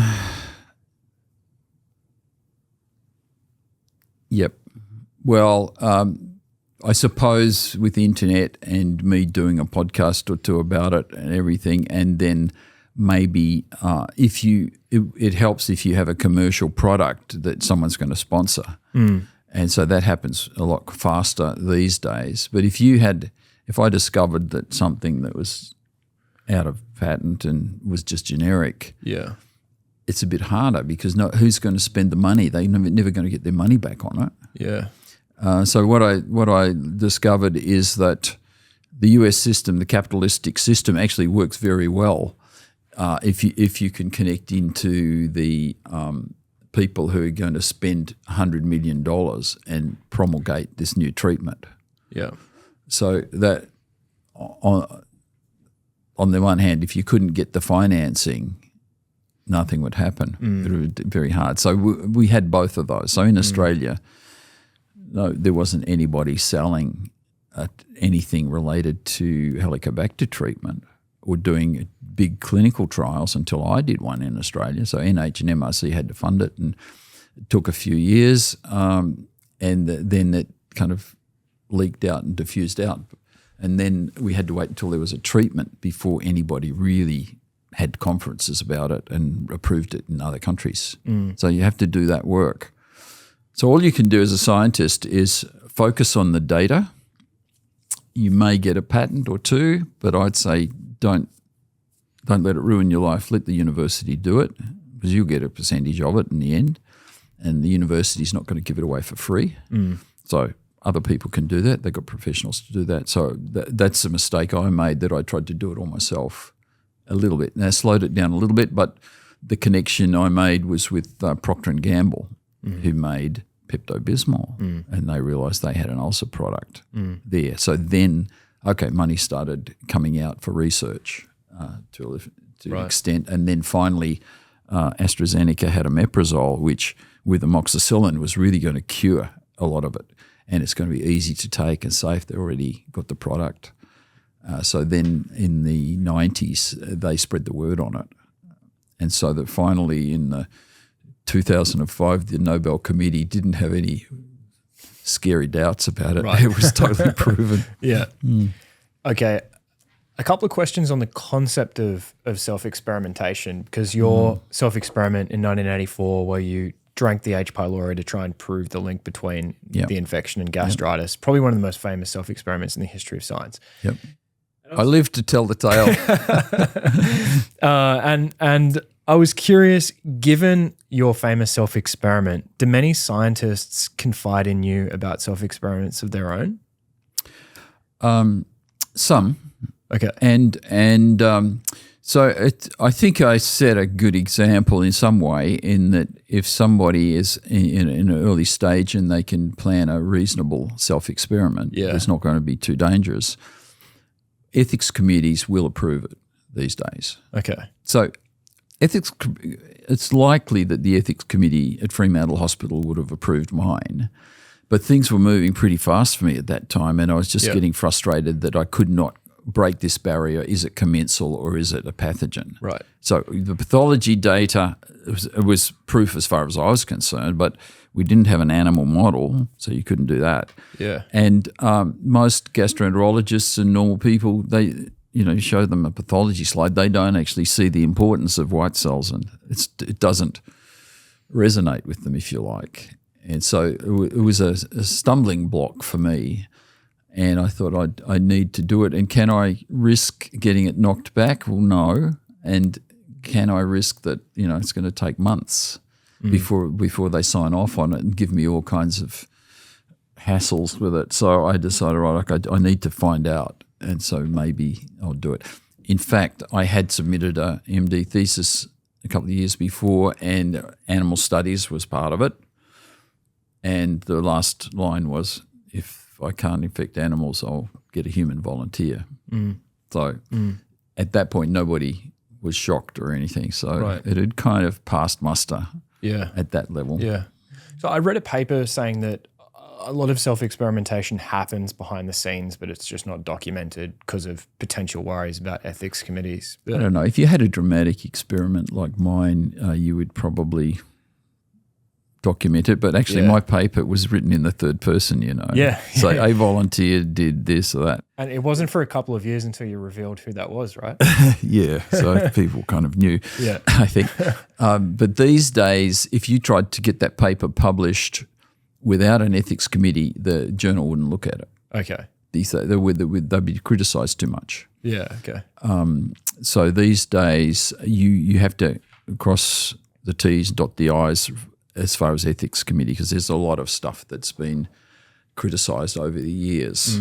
There's a lot of important good stuff that's come out because before the strict oversight was there.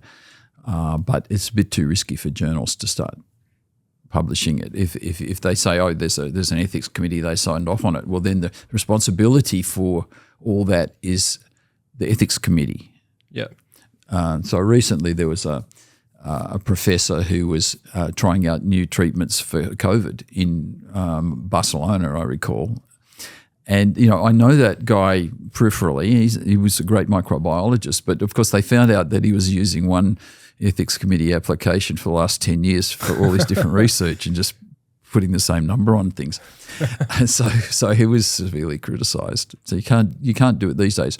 Actually, it's good in some ways because quite often, only studies that are successful can get published. Yeah. So if you got a great result, everyone wants to publish it. If you tested something and it made no difference, well, it's still science, but nobody wants to publish it in a good journal, you see. So what happened over the last 20 years, all the studies that were getting positive results were published. And the fact that there was 10 times as many that got negative results, you didn't see them, so you thought, okay, this usually works. So it might be. I love giving the answer of the thing about acupuncture, whether acupuncture works. Well, it's not easily testable, and so there's thousands of, or maybe there'll be dozens or hundreds of papers showing that it works, but the ones where it didn't work were not really published, or no one knew about them. So nowadays you have to. Before you start your research, you have to show that it's approved by the ethics and you've registered it in the clinical trials database. And so that when I say, okay, treatment X works, the reviewers can look in that database of studies and they'll say, well, hang on a minute, there's 30 other papers that have been started but never got published. Right. So we can assume that they didn't work. Yeah. So therefore you're just it's just lucky fluke with you. Yeah. And they won't publish it, you see. So it's better, it's safer as it is, but it does delay things a little bit. One of the basic critiques of self-experiments is that there's just an N of 1. Do you think that critique is overrated? No, I'd say N of 1, it's a starting point, but you want to have some objective evidence that can't be subject. So if you said, Barry, do you think Helicobacters cause bloating? I say, oh yeah, I got bloating. And they say, well, how do you know you're bloating? Well, I feel bloated. But what is that? Well, if you've got a photograph, was your stomach bigger? No, it just looked the same. So I didn't really have any evidence from what I said, what I felt. So that's the trouble with the N of 1. Say I had something that stopped me from feeling nervous, echinacea. I'll give you some kind of therapy, which I think is probably bogus. So I'd say when I take this, I feel better. Okay, well, that's the N of 1, and it's so subjective, you wouldn't believe it. However, if I said, I took the echinacea and I've had an MRI scan and these funny little wiggly bits in my frontal lobe have all gone straight, just like normal, I'd say, well, hang on a minute, that's something interesting. That is objective data. So with my experiment, Warren could look at the biopsy and say, look, no white cells anymore, or the white cells have come and then they've gone. And that's and the electron micrographs show all the cells as damaged, exactly like in duodenal ulcer patients. Okay, let's publish. So that's the N of 1. But you can't get away with it always. Right. In retrospect, there was lots of data that I could have collected in that experiment that would have been other objective data, but I didn't know it was happening until it's happening. So when I was vomiting, why didn't you catch a glass full of that vomit and run it through the chemistry department? They would have found so much data in there. But of course, 6 o'clock in the morning when you're throwing your guts out in the toilet, you don't really think about science. You're not thinking about the pH level of the vomitus. That's right. Yeah. So that was another thing.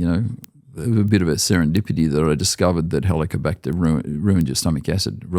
In the acute infection, you don't have any acid, so why would you think it causes ulcers? So quite a paradox. Yeah.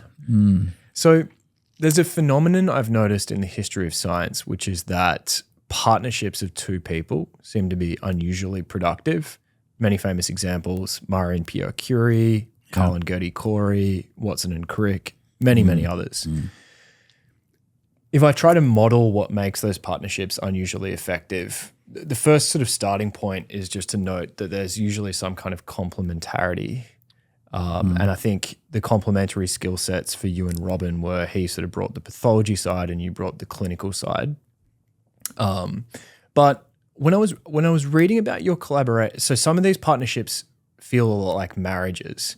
So I a couple of years ago I interviewed Daniel Kahneman, who won the Nobel Prize in economic sciences in like 2002 or 2003. He was the Israeli psychologist. He had a famous partnership with Amos Tversky, and when you read about their partnership, so they kind of pioneered our understanding of biases and heuristics in psychology. And then that fed into behavioral economics.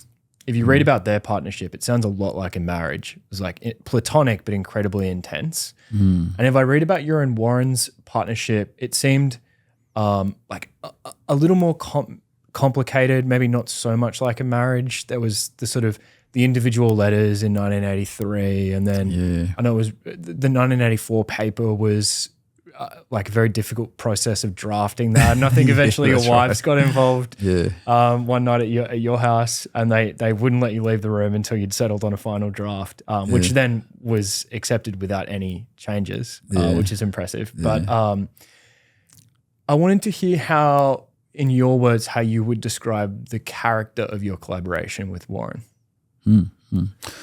Well, Warren's was pretty obsessional, and people would say he was a bit pedantic on focusing on fine details of pathology. Yeah. But I respected him because he actually taught me the pathology. And, although it was a fine detail, I was like, I believe it. Those cells should not be like that. And this one over here is definitely abnormal. So this kind of detail, people who are interested in pathology, like, is it cancer? Is it not cancer? Move on, Dr. Warren. What's the next case? That kind of thing. So that in a pathology department, that would be the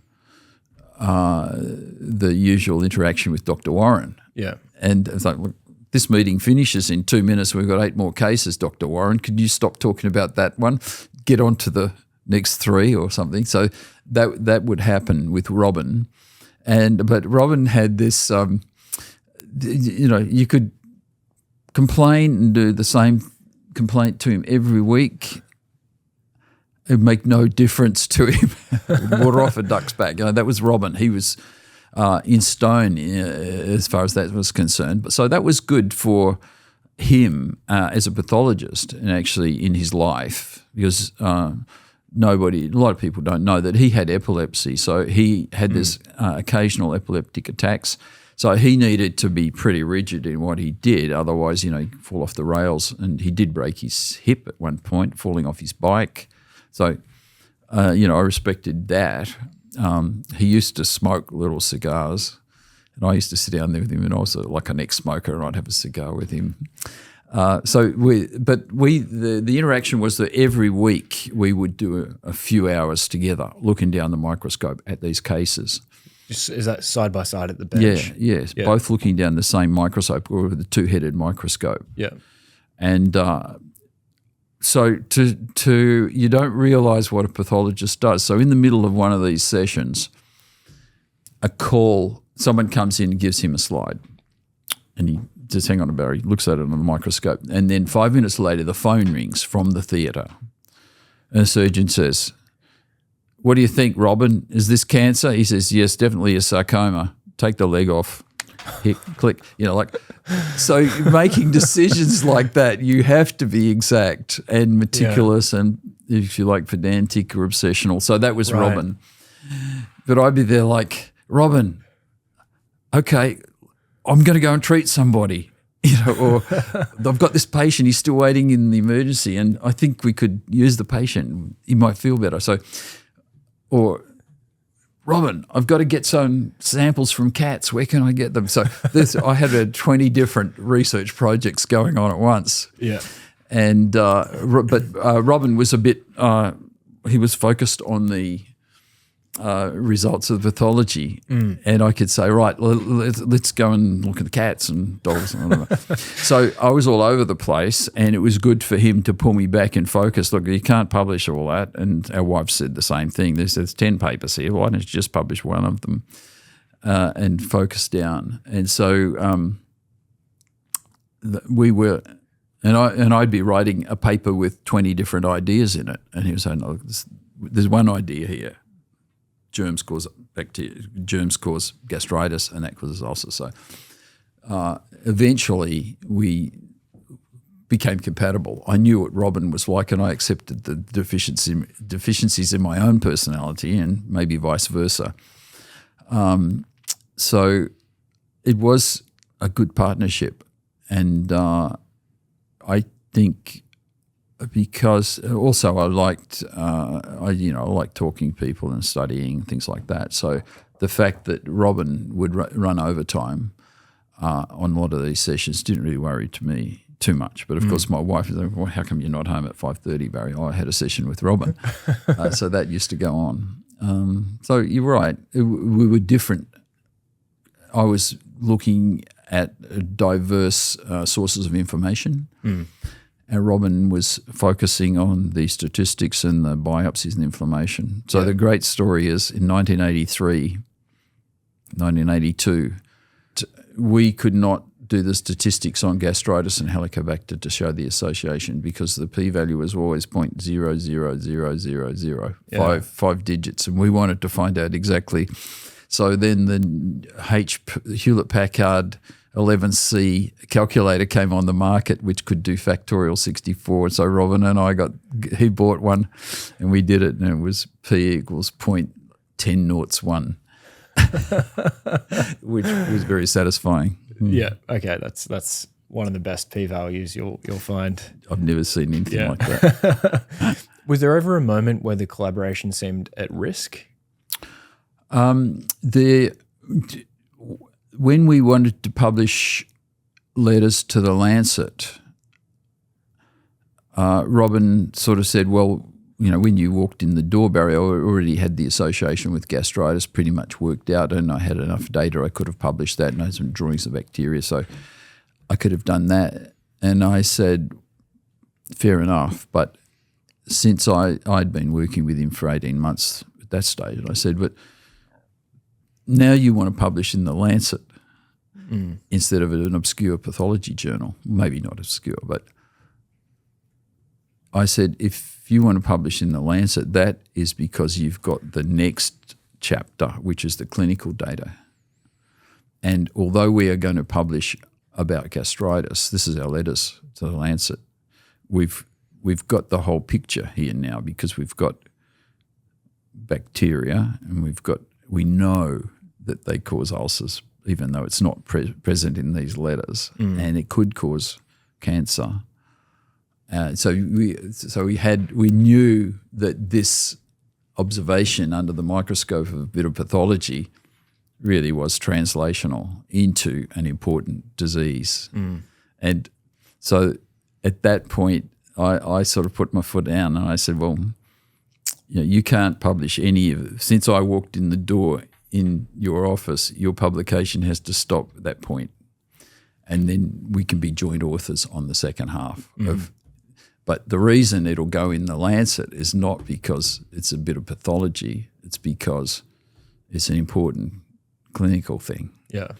And so, okay, so we then agreed to publish separate letters. And so that if you read Robin's letter, you can see, okay, that's pathology. And then if you read my letter, it's everything else that we knew at that point.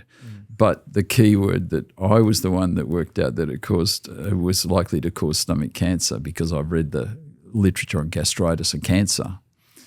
And so the last sentence of our first two letters was it could also be, you weren't allowed to say it caused anything. It was too preliminary, but we already knew at that point. And we said this could also cause gastritis-associated diseases, for example, peptic ulcer and gastric cancer. That sentence won us the Nobel Prize. Right. It was a little teaser. And Robin sort of said, well, at that point, if we stopped doing research and then became motor mechanics or something, we still would have won it. That's great. This episode is sponsored by Vanta. Trust isn't just earned, it's demanded. Whether you're a startup founder navigating your first audit or a seasoned security professional scaling your GRC program, proving your commitment to security has never been more critical or more complex. That's where Vanta comes in. Businesses use Vanta to establish trust by automating compliance needs over 35 frameworks like SOC 2 and ISO 27001, centralized security workflows, complete questionnaires up to 5 times faster, and proactively manage vendor risk. I have personal experience here. Startups I've worked at have used Vanta, and I've always found it reliable. Vanta can help you start or scale your security program by connecting you with auditors and experts to conduct your audit and set up your security program quickly. Plus, with automation and AI throughout the platform, Vanta gives you time back so you can focus on building your company. Join over 9,000 global companies like Atlassian, Dovetail, and FireAnt who use Vanta to manage risk and prove security in real time. For a limited time, get $1,000 off Vanta at vanta.com/Joe. That's vanta.com/JOE for $1,000 off. Earlier, we mentioned that H. pylori has been with us for at least 100,000 years, probably. Correct. If it's co-evolved with our species, there's good reason to think there could be benefits to it. What do you think's most likely to be the most important benefit? So the only one that they've identified is that it seems to suppress the immune system a little bit, so you are less likely to get allergies. And so kids in countries where everyone's got H. pylori tend not to get asthma, less of it. And in New York City, kids who had H. pylori had 45% reduction in their need for allergy medicines, asthma, things like that. So it does have to stay in your body. It has to do something to the immune system, so suppress it a little bit. I see. And so it probably takes the edge. If you're one of these people that's a bit of a hyperreactor, if you've got H. pylori, you might come down a bit. There's a conflicting data and we can argue about it. But I've got a company called On Deck. It's sort of doing research continuously on this idea of having a probiotic that's actually related to killed Helicobacter. And so that we could take the edge off your immune system and perhaps modify or reduce any tendency to be allergic and get asthma or hay fever, eczema, we don't know. But it might be quite a good sort of almost a probiotic, but it'd be killed Helicobacter. So in terms of the benefits of infection, what do you make of the seeming inverse correlation between H. pylori infection, esophageal cancer? Okay, so if you have Helicobacter in a lot of people, it keeps the acid lower. Yeah. Makes the acid lower ultimately at a time when you're starting to get esophagitis and hiatus hernias as you get older. So you could see that if you have a Helicobacter, you might not get the expression of those disorders as much. And it appears that chronic acid in the esophagus is the risk factor for adenocarcinoma of the esophagus. So on that basis, okay, I can see that it could help protect you from acid-induced cancers, right? If you like, because the acid is lower. But the risk that on the other side of it would be that the risk of Helicobacter itself causing stomach cancer is people have calculated as 4x the esophageal benefit. Yeah. So these days, don't worry, treat the Helicobacter and take an acid blocker, and you're sweet. So the net benefit still makes sense to eradicate. Yep. How plausible is it that we could eradicate H. pylori globally like we did with smallpox? 90% of it is going to be just hygiene and knowledge. It's not all that easy to catch Helicobacter. You catch it off your mother, but these days, people clean their teeth every morning and they don't chew up the food, feed it to the babies like everybody used to do in the past century. So it's not super easy to catch Helicobacter. You've got to be in pretty intimate contact with a family member usually, or have dirty water. Feces contamination of your water. That'd be the thing. So those things, as the standard of living around the world and understanding infectious disease happens, Helicobacter is having a hard time keeping on. Ultimately, I think probably there will be like a vaccine. So I'm connected with groups around the world who are working on vaccines for Helicobacter. So it's not easy enough yet and not certain enough to make it worthwhile. But there are vaccines for Helicobacter that are, or at least one. It'd be a traveller's vaccine. You could take it and it would cut down your risk of catching it if you were in Africa or South America or somewhere. What seems to you like the most promising delivery platform? I would say it has to be oral. Oral recombinant. Yeah. Because then it would go into the stomach. That's right. Yeah. So you need to have your immune system that's carrying out some kind of surveillance in your gut and making antibodies which stick to the proteins on H. pylori and stop it from attaching to your stomach. That would be the thing. Yeah. When do you predict we'll have an H. pylori vaccine? I would say, to roll out for everywhere in 15 or 20 years. So we might actually have it now, but of course we have to test it in animals and thousands of people. Yep. And then how long do you have to have it before your Helicobacter goes away or you get protected? Yep. And as soon as you have a trial, the knowledge about Helicobacter goes up in the community and they stop catching it from general public health. Why haven't Western countries tried to eradicate it already? With vaccine or eradicate it? Just eradicate it through the quad or triple therapy. It is a bit more difficult than normal infections. Okay. And you have to do a certain preliminary test and then you've got to do a follow-up test as well. Yeah. So with a urinary tract infection, I'd say, well, just dipstick your urine or something. So we're not quite there with H. pylori. Also, there was always a bit of argument as to whether or not it's good or bad. So people who didn't really feel like treating it would say, oh, it's probably good for you in some reason, some way. So in evolution, all the humans had it. So you could easily say it has a benefit.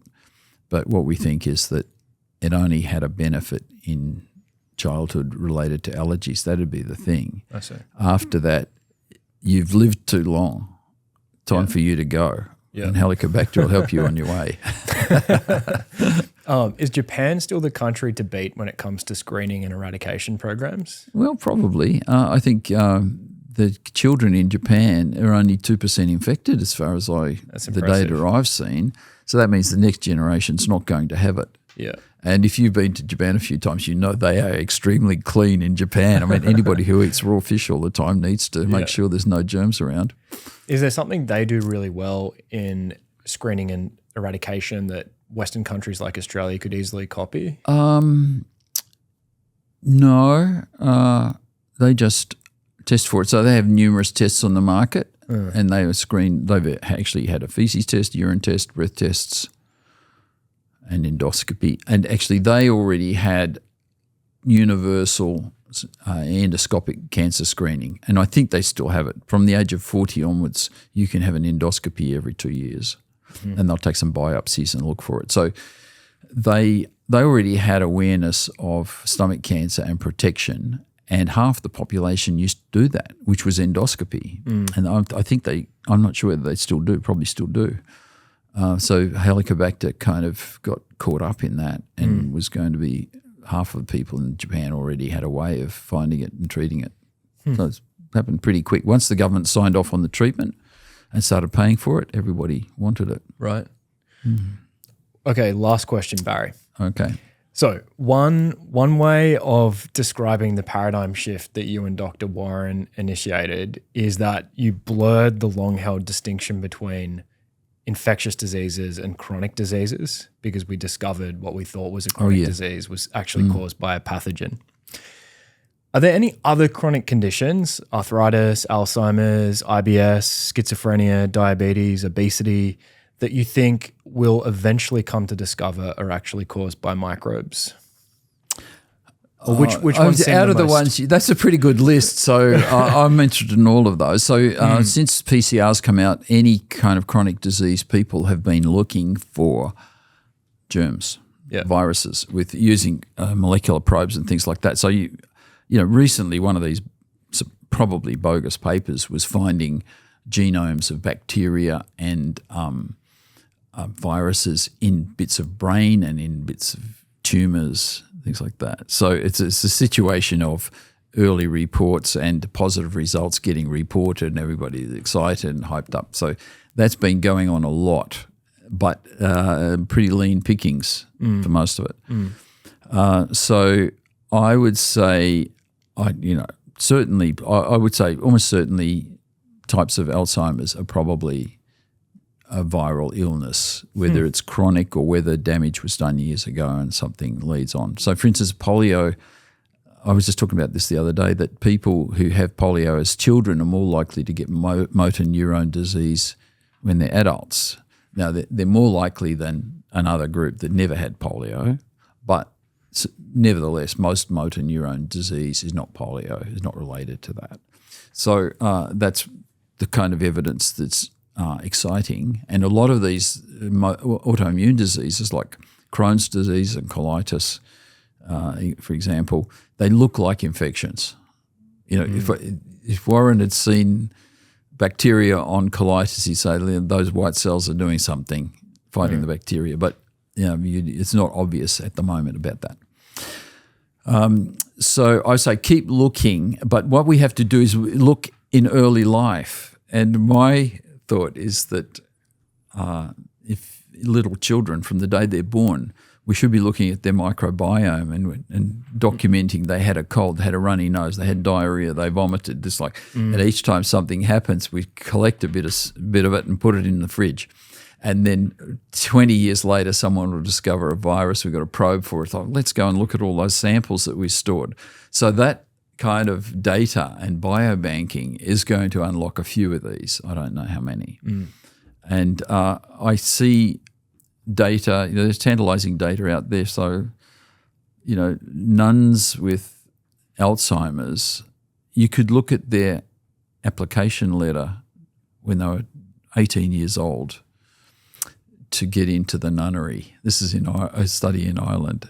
And you could get a linguist to look at the language, and you could say, this person's less intelligent than that one. This person's not as good at writing letters than that one. So the ones who didn't write a great letter, they got Alzheimer's more so.